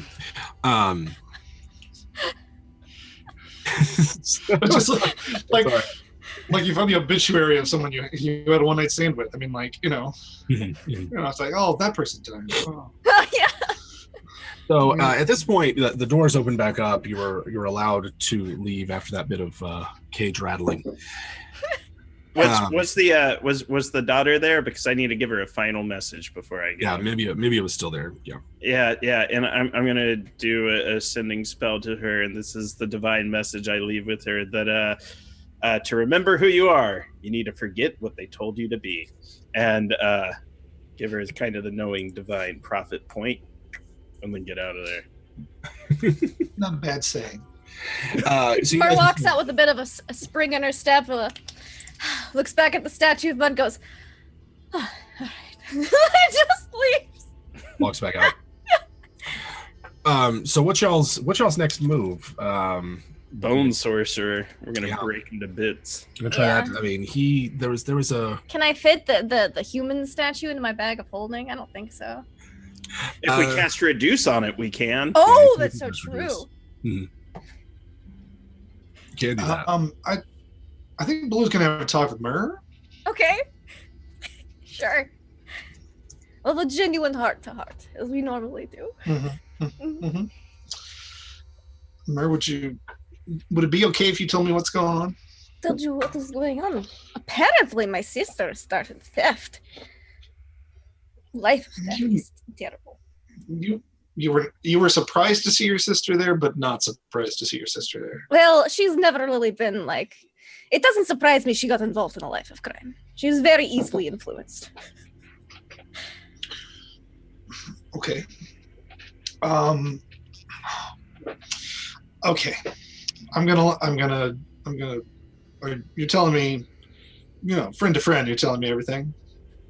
Well, I'll tell you absolutely. Why don't we have a nice long talk about this when we break camp for the night? Right now, I just feel like we should not overuse our time here at this wonderful, benevolent Medusa's lair. Yeah, because I didn't realize that was your sister. Yes, I know. I never really told you about her existence because I couldn't stand her. But I mean, to be frank, I didn't really stand her either. Yeah. Yeah, there was a guy named Frank as well. Yeah. Yeah. You guys are exiting out into the. I need to take a year off.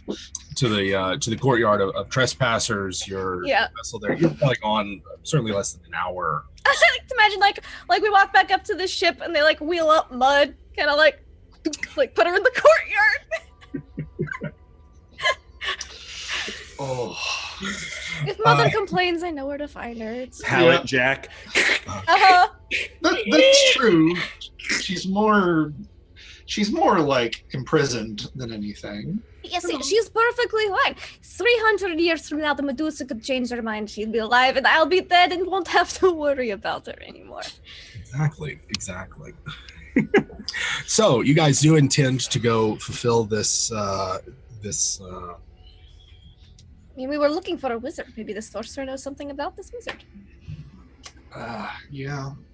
We're also looking for that assassin. Also, I feel like we should stop by those animalistic people, the tribal people with the scarifications. I have a feeling, since they were guarding over bicycles, they may have seen our would-be assassin. They may have provided her with the poison. Our would-be assassin looks exactly like Ellie. Oh, yeah. You're a planner, not. I thought about this while I was driving. You have lots of time to think while you drive, as I like work our way through the forest. So y'all are gonna go try to find one of those. Yeah. I know where I spotted them, and I remember the direction they were heading. So, and that wasn't too far back. No, So. wasn't too far back. Yeah, it won't take you that long to get back there. And so as Myrrh sort of backtracks through the terrain to where you found the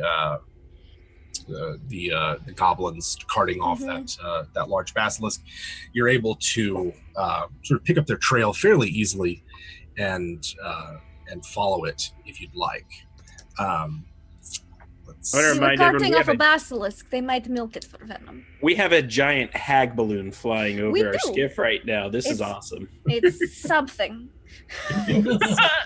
And you can see by now night has fallen again, and everything has the dim red light of the unseen sun, which is cast over the landscape. But on the tops of some hills, just sort of backlit by this red light, you can see what appear to be structures or huts of some kind, perhaps a crude village that's at the end of this trail that you're following. And as this is going on, you also notice that your human companion is starting to flake and shed. Like, I'm gonna like poke a flaky bit, see if it's squishy underneath. Yeah, you know how like dried mud kind of like cracks and Mhm. like it's like that. It's just sort of seems to be like layers of this dusty, flaky. Is he like disintegrating, or is it like he's shedding the stone skin? It's like he's shedding it. Okay, that's good. That's better than I was like, my statue. Yeah, if you like start to scratch it off, it's kind of like that scene in Ghostbusters, right? You eventually get to the hollow portion, and there's a hand that kind of comes up out. Yeah, I'll have my mage hand like while I'm trying to just kind of like help. Okay. And as eventually to break away, and whoever is inside this encasement is also pushing their way out. And in a matter of moments, freed from his stone imprisonment, stands before you a human male of seemingly exquisite physique. The man's thick, and Is he he's now? also wearing, like I said, I'm sorry. a sex harness. So Yeah. and crucially, does not speak a single language that either one of you no. does, and starts to yell and scream as he Calm seems to emotions. evoke a whatever. So I need let's go ahead and roll initiative real quick. Oh, jeez. I will teach him. Oh, that's pretty good. Okay, I got like a 5. I got 13. I got That a one. 19. No, 18. 18. I got a 4. Oh, so I will actually go for it. I have not rolled double digits all game. Oh my god. Like I Thanks, said, tabletop loot. last session, that was the best y'all we're gonna get. Nights. And I missed it. Never I again. won. Yeah, no, you had multiple 20s or something? No. Yeah, I just got 2 nat ones in a row, so it's fine. All right. There not one there. I heard something north of a 20. Was that from Myrrh? 18. Oh, 18. And then Baloo, you had 13. 13. So you get Myrrh, Baloo, Icky, myself, and then Gildan. Crucially, though, Myrrh is going to get that calm emotions. Calm emotions. Charisma save. Charisma save. Let's see if my. Oh, that's much better. I got a 20. Oh, well, that succeeds. As My DC is only 16. I mean, it's pretty good at this level, but breaks out of the stone and for a minute looks around as ugh. flying Well, on we're going on the skip, so I'm guessing he does not want to jump because he's intelligent. He would he's not intelligent. fare well. You can sort of like hear him sort of scream out this this sort of war cry or something as he's clearly intends to fight what appear to be monsters. Baloo. That's true. He needs to make a Constitution save as I attempt to polymorph him into a turtle. This guy. Poor I'm guy. actually really good at Constitution saves. I got a 17 for my Constitution. Damn it. Yeah, he beats it. Woo, dude. He shrugs off your magic. He is a physically excellent specimen. This dude is thick. You can say it. Woo. I think Icky, you're next. Icky's got a net. Icky's got a net. Or I guess Icky could kill him. Well, as part of my polymorph, Please, like, he you was know, my Yeah, reward. hold him but I down. guess Icky will try to do this one favor to Myrrh this one time, and if he slips the net next round, she's going for the throat. Oh So R.I.P. bruh. Yep. Okay, so she's got a net and she's gonna try and throw that on him. Yeah. So oh my gosh, make- is you make that an- what the DC is? You Oh, make an man. attack roll. Okay, So good. it's restrained for at least one round. One round. Okay, so this itself, is right? is like a melee, right? Okay. And his AC is Oh boy, this is sad. I mean, he's only in a sex AC harness. 12. AC So- 12. Oh, okay, that's good because I got a 13. And I was like, I rolled an 11, then I have that +2, and I was like, whoo. Even with +1 leather, you'd be. Plus one leather. Yeah, it's not quite I don't think there's enough Yeah. leather there. It's not That's enough true. Like, there. whew, It's certainly boy, not in the yeah. right places. So she's got him up in this net. Okay. Is he Icky's- only wearing chaps? Icky's- it's Um, more like a gimp, not a gimp suit, because that's more coverage. It's literally like belts. It's like a harness. Like I'll places invite to our hold on viewers and to. audience and players to imagine. But don't Google. We Unless you should can. we should do a draw your own interpretation contest. All right. Yeah, and that's it for her because she can only make one attack with a net. So she'll probably, unless she felt like dumping him over the side, which she's not going to do this time. So Caught in a net, then in this case he's going to attempt to. It's his turn next. He's going to attempt to break free of it. He wants to break free. He doesn't Yeah. know that he has You it. beat me to it. You beat me to Attempting it. to. Who I guess wants to break free? he probably will. no, he does not. I got a 6. Oh As he no! was like, He doesn't know how to do this. He's like, I keep getting frozen in stone and tied up, and frozen in poor stone and guy. tied up.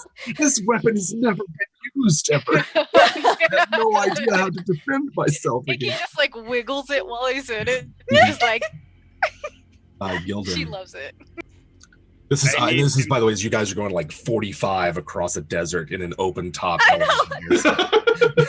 I'm still driving. There's like barely any guardrails, right? I'm going to cast hold person, and he needs to make a wisdom saving throw DC 14. And question: can Myrrh use cutting words to lower his save? I can't remember how that works. I'm not a College of Lore Bard. I yeah, don't it's have a cutting Oh, words. that's right. You're College of Sneaky. Yeah. But fortunately, I rolled. I'm in the same boat as TK, and I got a 4 for All right. Yeah, he's paralyzed now. He's like, this feels so familiar. So he can't even try to escape. Okay. And that lasts for what, a minute? Mhm. At least. You have a minute where he's paralyzed. Okay, I'm going to. Blue, could you take the wheel for a moment? Sure. Okay, excellent. I'm used to these kinds of harnesses. I will restrain him. I was about to say, And- this is your territory. Yes, this is my territory. This is my Sure. favorite terrain, Right. as Myrrh. And then I will try to before he is unparalyzed, because he's restrained. I've got him all tied up. That's what the harness is there for. And then I'm gonna try to calm his emotions one more time. Okay. Charisma saving throw. There's a fire in his eyes that seems to dim. Okay. He's like paralyzed. I Mhm. you can fight the edges of it, so there's like an eyelash flutter or like a bit of a lip quiver. Mhm.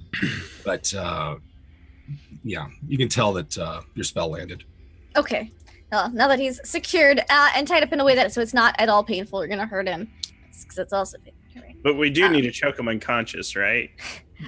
Well, not this Later. time. Maybe later. And you're not supposed to go full Yeah. unconscious. That's I'm going to just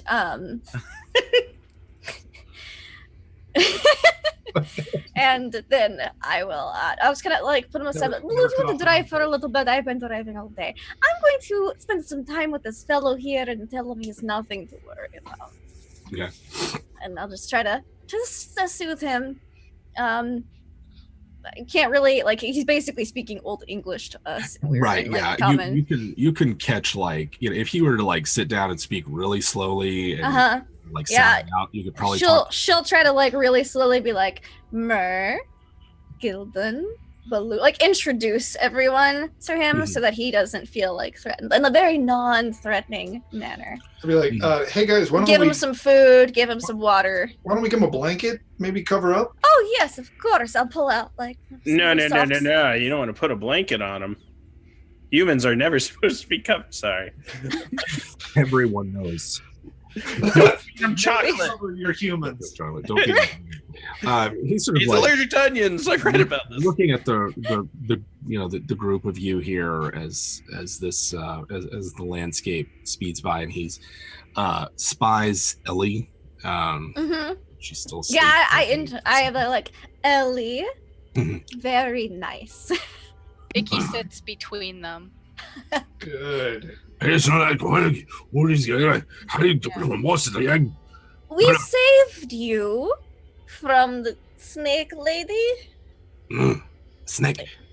Yes, bad snakes. We saved you from snakes. You are safe now. Mm. I'll offer him You some food. travel with us. We only tied you to make sure you stay calm and not hurt yourself. We are moving very fast. He looks around and sort of, no one has any weapons out. Mhm. No one is making any threatening moves. And he seems to be, at the very least, is not restraining, like struggling. Okay, yeah. And the like.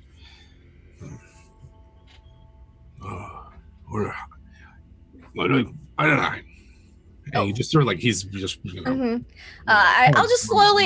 She'll just slowly and calmly be like, we are in the wastes. I do not know where you are from, but if you were stone, it was probably a long time ago. There are not really any humans left. There's only like 3, you included.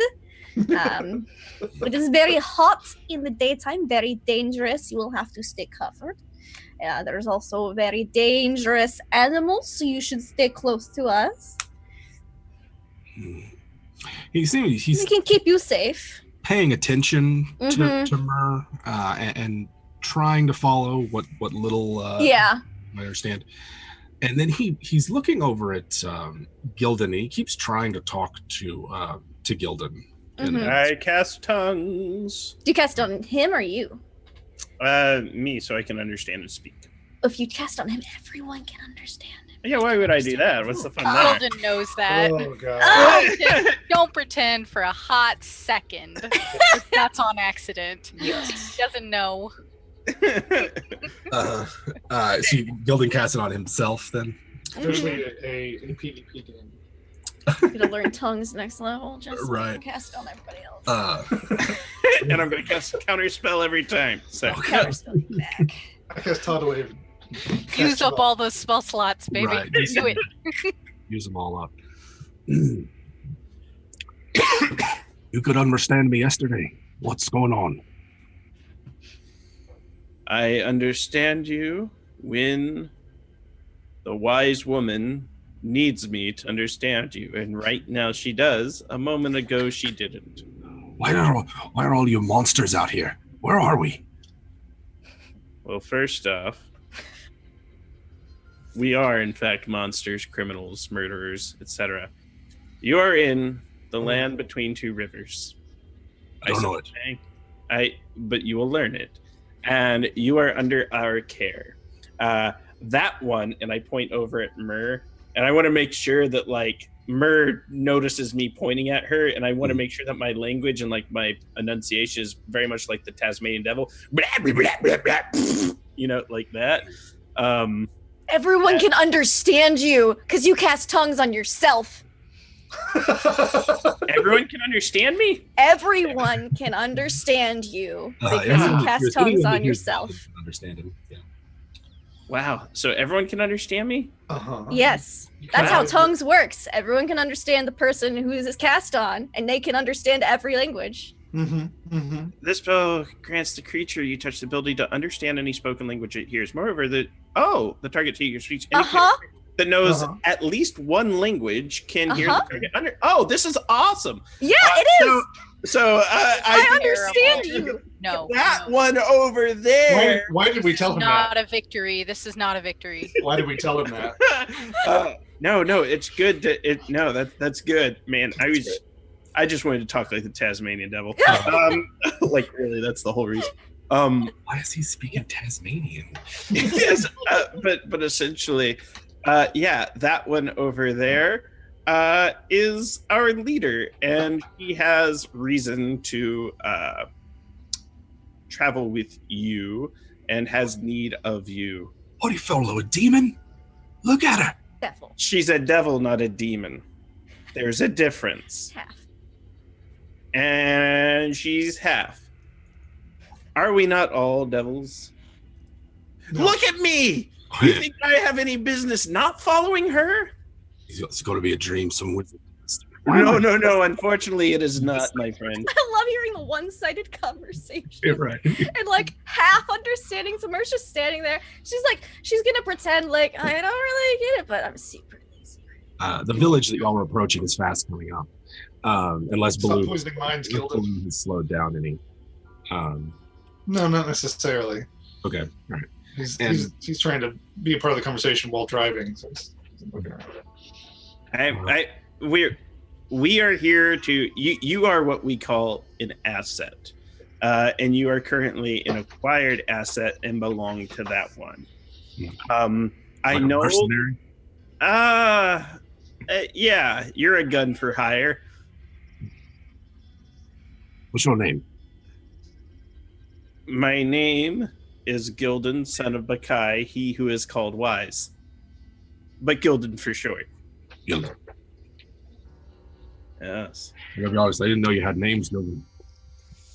Well, we have names, history, stories. In fact, I can tell you about the creation of this world. No, This land. Or just starts shaking your head like like yeah, we all speak up. no. No. And you know, Maybe like the later. beginning of Disney's Hercules, many eons ago. Yeah. Here's the gospel of truth. There's no what do you have that girl knocked out like that? She's sleeping. Oh, We sorry. can't understand. She's yeah. She probably. I imagine she's like Gibberish. snoring too. Like, yeah. I mean, she's out. Jeez, Ellie. rolls over.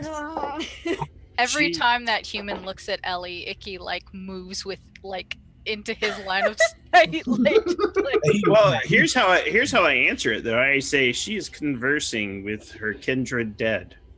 When she sleeps, she converses with her kindred dead, and she contacts them and learns the story of her people. Below is yelling over the wind. Stop telling lies, please, for once.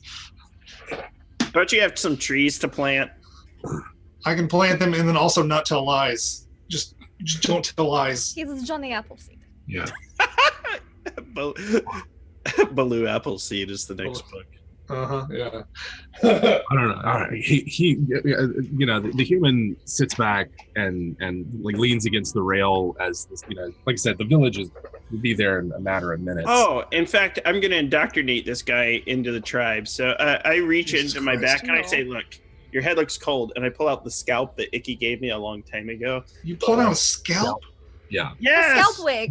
The Yeah. scalp wig is Half-orc. beautiful. And I give it to him. I say, this is a ceremonial headdress. yes. And yes.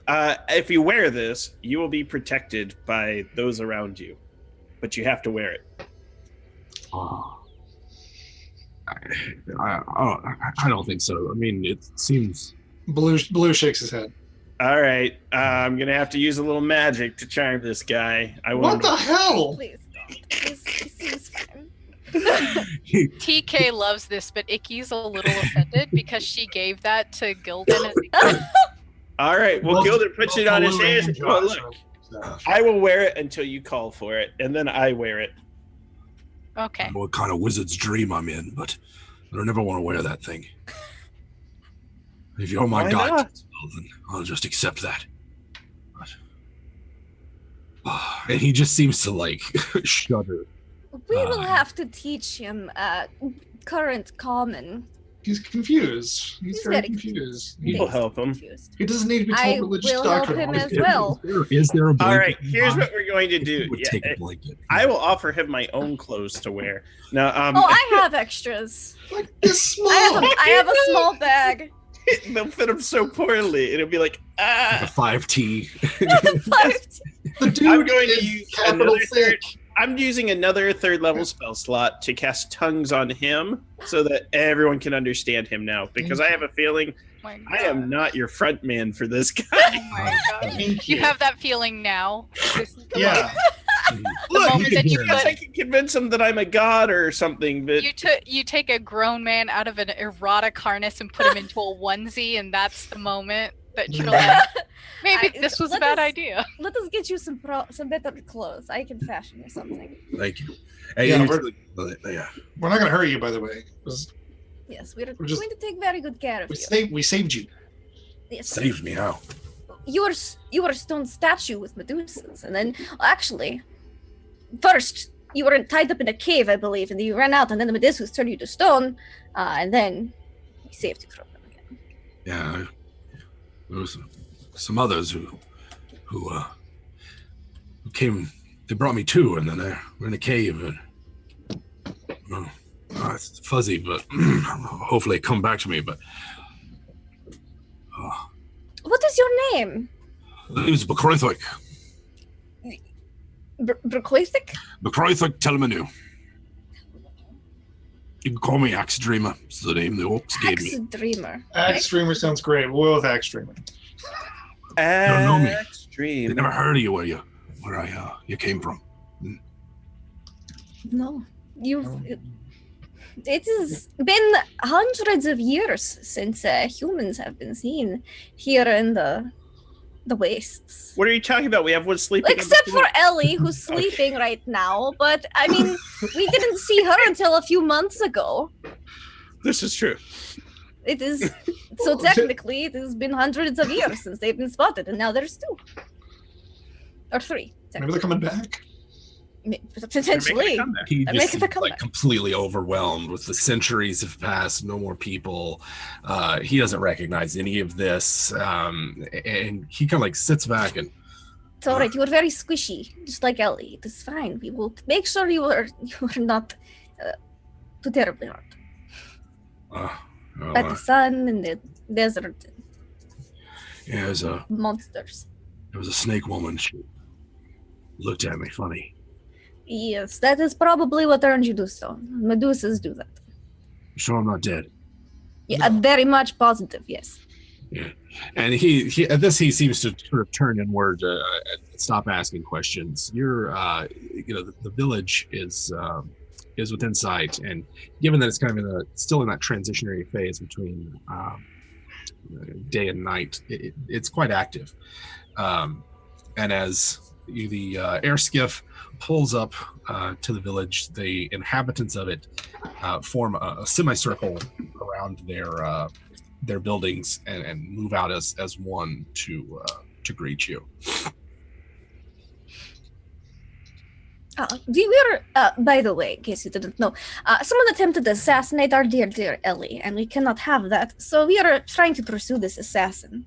Oh, So that is why we are stopping here at this village. why somebody trying to kill her? Well, something. It's technically her clone sister, maybe. I don't know. It's Sister. complicated. Complicated. Well, it's too bad, but she's just. Well, she's so beautiful. I'd never let anything come to her. I think. Yes, that would be very good. Protect her with you. And he kind of like given a manly endeavor, he seems to perk up a bit. And, Yeah. He could perk right down. And Merle asked him to help lift something heavy. She knows how this works. Minimal still perking seems from him, weak please. and Yeah. shaky. Oh, it's not something actually heavy, but she's like, oh, this is too Yeah. much for me. Icky will yell across the skiff, "She is not for mating." That is. And he just looks at this, at Icky. He's like, It's a giant reptile. That is Icky. okay. Icky and I have technically co-adopted Ellie. I feel like that's really what's just happened. I Yeah. have broken many legs. She eats liars.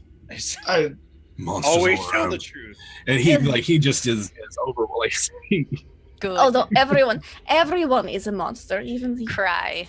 everyone's a monster on the inside. You might not know it, but once you see some of the deals people make, and I'm not a monster. I'm a person. You- She does kind of. I've seen you set things on fire all the time. People set things on fire.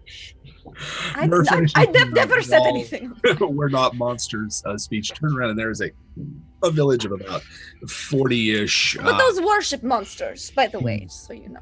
So don't insult them here. They probably wouldn't like it. They revere them greatly. I won't say anything. And he sits back down in the skiff.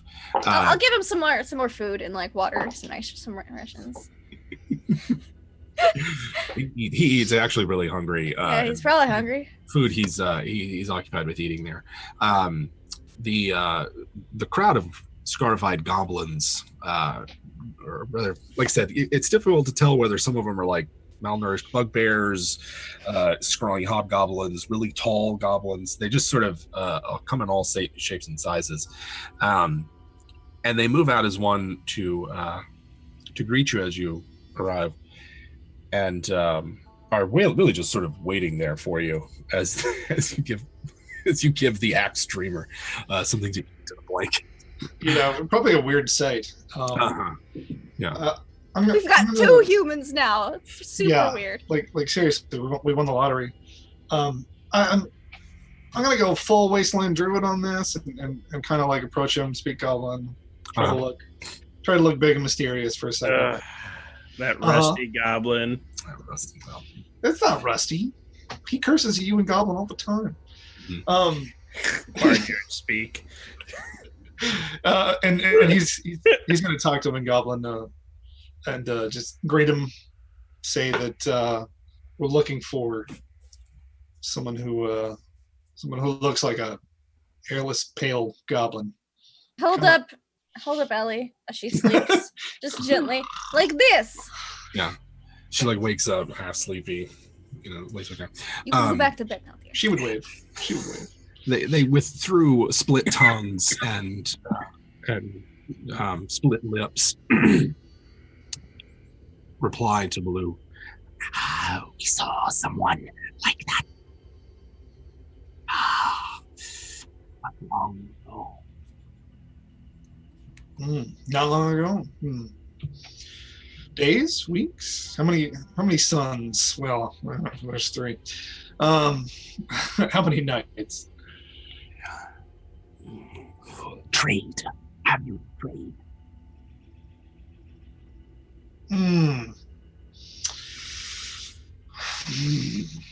What do we have to trade? It looks back and talks to Mer. Look through my things. Icky knows what they like to trade. Oh, sure, yeah. Icky does. Mer needs to start collecting teeth, but she just Right, these are Icky's people. Yeah. He might request Icky's help with this. Yeah. Okay. Icky is concerned about leaving Ellie, though. Mer will stay on the ship. He's not going to try anything like. Icky doesn't trust Mer with Ellie right now. Icky's mad at Mer. We'll have to have a parent talk. Here's what we do. I can banish Ellie's body for a minute. No, that's terrible. That's not a good idea. She'll be in a safe plane. Oh my gosh. He's the worst ideas. You're all bad babysitters. And by the way, the only person in this party that she would turn her back, on and like allow like her soft spots and stuff is Baloo. That's the only one she trusts. And Baloo's going with her. Yeah. So hurt. Technically, you brought this on yourself, Myrrh. Oh. I'll get it back. It's fine. Mhm. I know, it's true. Um, He has a very short memory. Uh, so yeah, I I'm mean, really tempted to just suggest Yeah. we don't need to trade and that they Yeah. just tell us. Icky will just dump out like all of her stuff. It'll be Oh, stuff she doesn't even realize that she still has. So teeth, bones, I nails, have an a idea. tusk or two, What a about weird curled goblin hair. food and water? Oh yeah, they're yeah. emaciated. Yeah. Myrrh always has a ton of food now that she has that Well, bag. I can create food and water, and I can perform a miracle in the name of the divine Mother Medusa. oh yeah, I mean, if you're offering to My little scale. Yes. offering to Loaves and produce fishes. some food and loaves water and for them, fishes. what Yeah. kind of food do you make for them? Okay. What I do is I make beautiful snake hair pasta. It looks like little snakes, but it's noodles.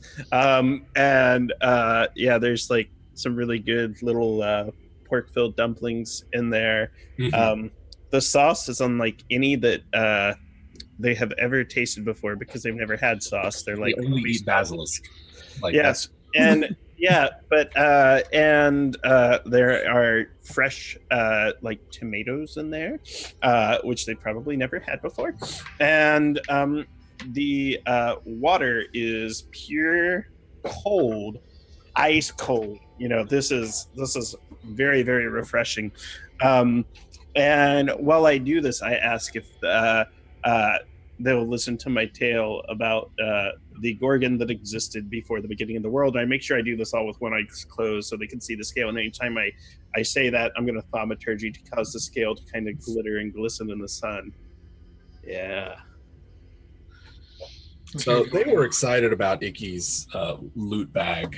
You know, they always need arrowheads and spear points and little bits like that, and then Gildan starts passing out free food and clean water, and like whatever sense of order and the like that they had disappears as the village becomes a mob around Gildan, passing around bowls of noodles and Take what you need while they mob me, guys.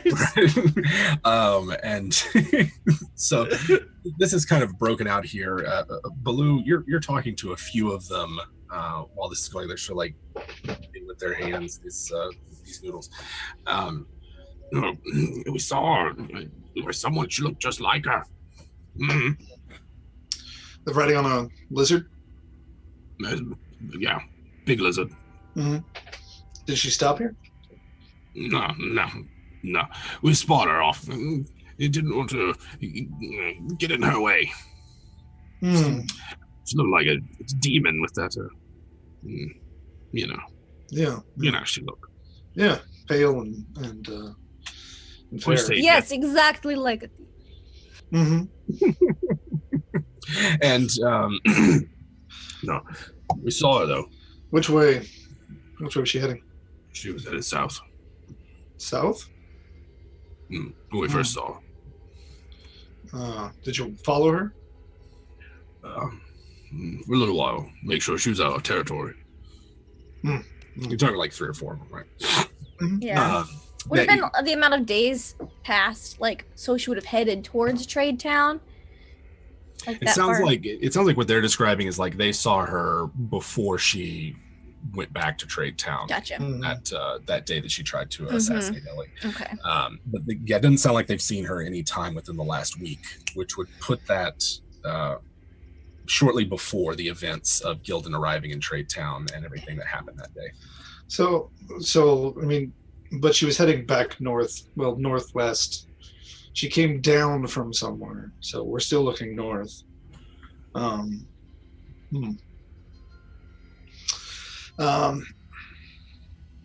Anything? So you only saw her once? It's the one time, yeah. One time. Okay. Are there any villages around here? Some others. We know there's a trading post across the expanse of the desert. And Blue, you would know that he's talking about there's a semi-permanent encampment in the hills not far from where y'all were the night before, and where you've built your dugout kind of cave, and there's a wasteland tradition of communal housing. So it's like a hut or a cave or something, and it's free for any travelers to use, so long as they leave something, they can take something. There's sort of recognition that shelter is often difficult to find, and so people will sometimes stay in these for long periods. The tradition is that you share them with whoever else is there, and until you're ready to leave. So that's what they're talking about. They probably don't ever make it as far south as Trade Town. No, yeah, that's why he made his little hut thing pretty big, so that people could stay there. That might be a good place to go to ask questions and find the next leg of our journey. Okay. What do you guys think? I guess the big question that I have for the party is, you've got this quest, for lack of a better word, to deal with someone known as, that she called the Bone Sorcerer, and then but you also obviously have your this whatever's going on with Ellie, so. Well, it sounds like they're both north. Wasn't or at least the their Bone origins Sorcerer- north. Yeah, wasn't the Bone Sorcerer Baloo's nickname in college? No, that was the Boner Sorcerer. From where you were in the Petrified Forest, Druid College. The sorcerer was north. All the evidence that you've had so far, you kind of lost the trail that you were following Ellie's assassin in those hills where you fought the night before. You haven't seen any sign of her. These people up here haven't seen any sign of her in at least a week. Nothing suggests that she's this far north. Except for the fact that she originally came from this direction. It was up here at some point. Yeah. I don't know. I mean, she could have easily. I don't know. She could have gone to get Red Basilisk That is true. venom, And then- her sole reason for being here. Which is she anyway? Well, if we lost her trail, it'd probably be a bit much to try and catch up with her now. Mm-hmm. So what's our next step then? Bone Sorcerer? Bone Sorcerer. Yeah. Yeah. We're going to take care of that and then see. Yes. About, we have a bone to pick with him. All right then. So we'll deal then with the with the Bone Sorcerer before seeing about this mysterious assassin. I think it's a good place to close for the night, as the party sort of like makes friends with this goblin village. I think Mur would tell Baloo though before, because she wanted to get out of those woods before saying anything. She would have told him, well, I did have a half-sister, on my mother's side. It's complicated. But I heard, doesn't surprise me, but she was hanging out with some of your exes. You really do pick the troublemakers. I mean, which ex? Some of them, a group of them getting into trouble. Why are they together in a group? How can they not flock together? You've broken so many hearts, Baloo. People come together over common ground. I mean, broken hearts being a common ground. I know, especially when all broken by the same person. Gosh, that's really confusing. I've never had that much attention paid to me. At once, I mean. Well. I mean, obviously, over the course of time. Well, I mean, if you want, I gave you the offer at one point if you wanted to join in my business. There's all sorts of attention and groups or one-on-one. I don't know. I'll think about it. Okay. The offer still stands. Okay. No, it was a while ago that I asked, but. I didn't. They came to me, so I never thought to go to them. So. Yeah, I want to know what everybody's doing the last thing here before we close for the night. Yeah, Murd basically be dogging him about exes and like, yeah, I heard my sister was hanging out with some of your exes. Totally, because not gonna say that she put them all together in a group, but just they were definitely all hanging out. Gosh, I wonder which ones. I'm sure we'll find out eventually. You know, There either was statues or we'll be like, I'm on the run from Medusa, and they'll be like, oh well. There was Oh, that one that year. one. That was that one All will year. be revealed. So how about Blue? What is Blue? Well, I mean, in addition to said conversations, he's kind of he's wants to go back to the drawing board about finding this assassin. Okay. He might have to do some creative spell work to catch up on the trail, but other than that, he would try to, while the tongues is active, to try to like find out how far back this human is. Like just doing some like gauging back and forth and asking him about his. Same. Yeah, exactly. Yeah. I went to college in hell. Asking about his life and what it was like, and you know, maybe trying to put two and two together. Gotcha. It's just like get an idea from him. What it's like. Nearest you can tell. I mean, he doesn't know whenever he's from. It's a long time ago. Is it pre like the Demon Wars? Yeah, pre all of that. Wow. You know, he doesn't. He has no reference of anything about any sort of like great conflict or anything like that. He references kingdoms and places that you have no idea who or what he's talking about. Fucking Encino Man. Yeah. Yeah, he's Encino Man. Yeah. So as Mur and Baloo sort of are talking to Bekroithwick, how about Gildan? He is now Brendan Fraser. In my head. Gildan. Young Brendan Fraser.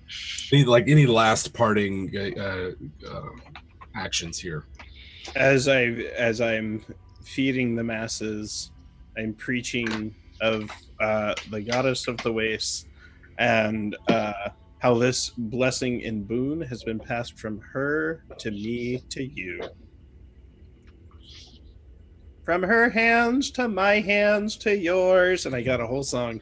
Yeah, you're like, oh my, they're just the goddesses are just so wonderful. You know, we already worshipped them, and now they bring us a bounty. You know, they're just like completely.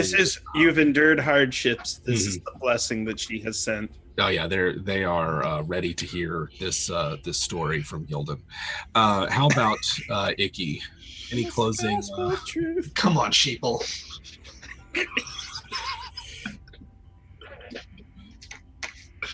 I feed him. You just ask him, hey, have you seen any of these? And shake Ellie's unconscious body at him. Get out of here. Gently lifted her up. Yeah, gently. I would never shake Ellie. You don't shake a baby. Don't shake Ellie. No shaking baby. Never shake. How about Icky? Shake a baby, shake a baby, shake. Anyway, we used to do that in never mind. Hopefully not daycare. I've never been allowed to work at a daycare. It's been one of my my top 10s. I was a lifeguard once. Yeah, fun fact, I cannot swim. Anyway. Icky's not really doing much. She's like trying to trade for teeth and bones and stuff. I mean, there's trade to be had. Yeah. Other than that, she'll ask about like basilisk around the area. She'll ask about giant 6-legged serpents around the area.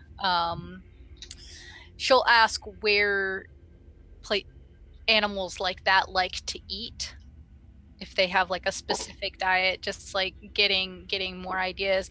And she'll also ask if they've heard anything about like a sorcerer to the north or a tower or anything like that. What sorts of evil magics are lurking in the north that they could tell her about?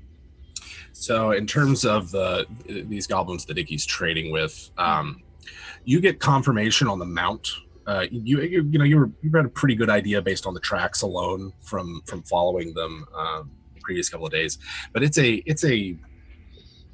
type of riding lizard that prizes speed above anything else. It's not a very hardy animal, not necessarily a very it's not an endurance animal or mount. Right. So it would need to stay close to a source of water and the like, else it probably would die pretty quickly. Right. Yeah. And in terms of what's north, they're familiar with some sort of sorcerer, or what they would call a witch, that lives in caves to the north of here. They claim that it takes young goblins and turns them into a sort of goo that it uses for its nefarious purposes.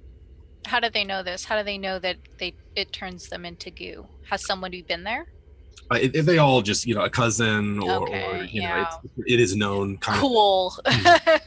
Cool goblins. No one ever sees. No one's ever Yeah. Thanks for nothing, goblin.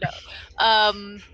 So, they go, nobody ever returns. How many days ride? If I were riding a wasteland steed, how many days? It's not far. Maybe a day. We'll cross the gray wastes and in the hills to the north. Okay. And she'll nod, thinking about that. And how long has this witch lived there? As long as anyone knows. Okay, cool. Yeah, and Icky will just oh yes, that seems like a reasonable answer, but TK is going to be like, okay, this could be literally anything. That's fine. Too smart for me. That's fine. Yeah, that's all she'll do. Yeah. She'll think about it and remember to tell the group, but other than that, she won't tell Gildan. Gildan will already know everything there is to know about this witch. That's what happens is you make it up as you go along. You get to have that kind of advantage. Gildan will recruit this witch into his religion, and suddenly everybody's worshipping this witch that they're supposed to be murdering. Mm-hmm. Or perhaps Gildan watched a certain Building a Pantheon video recently. I haven't. I've got a few of them. Yeah. That's right. Awesome, guys. Well, so we will pick up sort of here next time as the party will travel to deal with this mysterious bone sorcerer who lives in the hills north of the Gray Wastes, as they travel further and further from their verdant homeland, the land between two rivers. Appreciate you guys coming out here and hanging out with us while we play. Let's go through our players, see how they're doing, where we can find them, what they're up to recently, and any parting words. Josh, there you go. I'm doing good. Hi. Just got through moving. It was a big move, so everything's still in disarray, but feeling good. And you can find me online. Awesome. At Beer for Charity. I'm an artist, streamer, or at least I will be again. As soon as I finish setting everything up. Mm-hmm. And that's pretty much me. Excellent. And TK. Sorry, I was mid notes and I knew it. I was like, I gotta type really fast. It's me, it's TK. I write spooky stories on the internet. If you like spooky stories, check me out at Twitter. TK Joins the Fray, and everywhere else it's either TK Joins the Fray or TK Has Joined the Fray, depending on how many characters they let me have.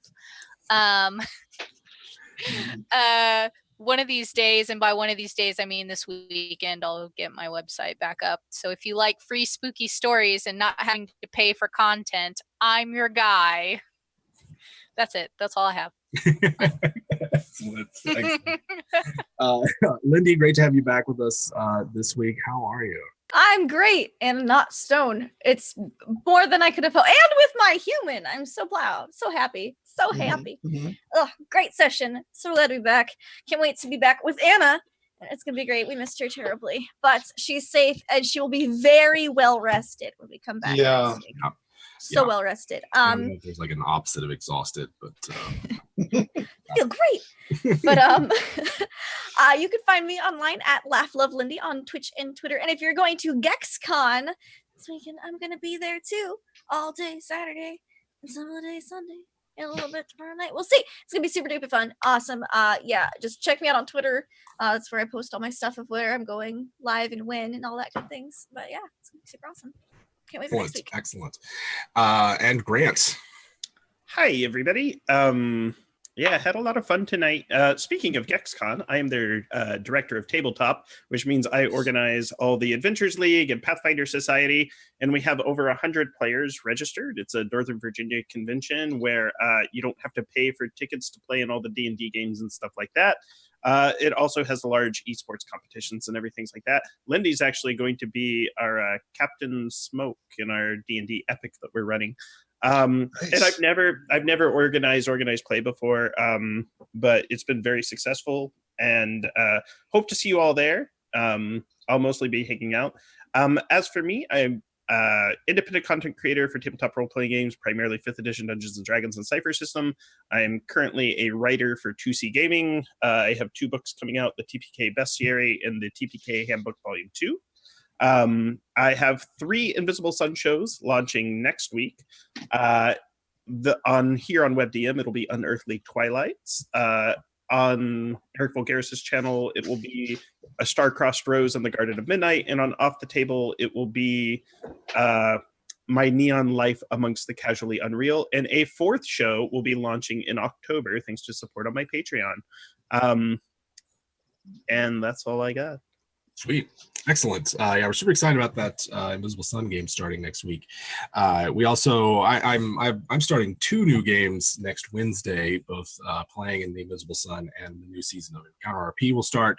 And I'm running a Warhammer game on there using the new Cubicle 7 system. So if you want to like check that out, see what that's all about while we Definitely run around in Middenheim and do terrible, terrible things to the lore of Warhammer.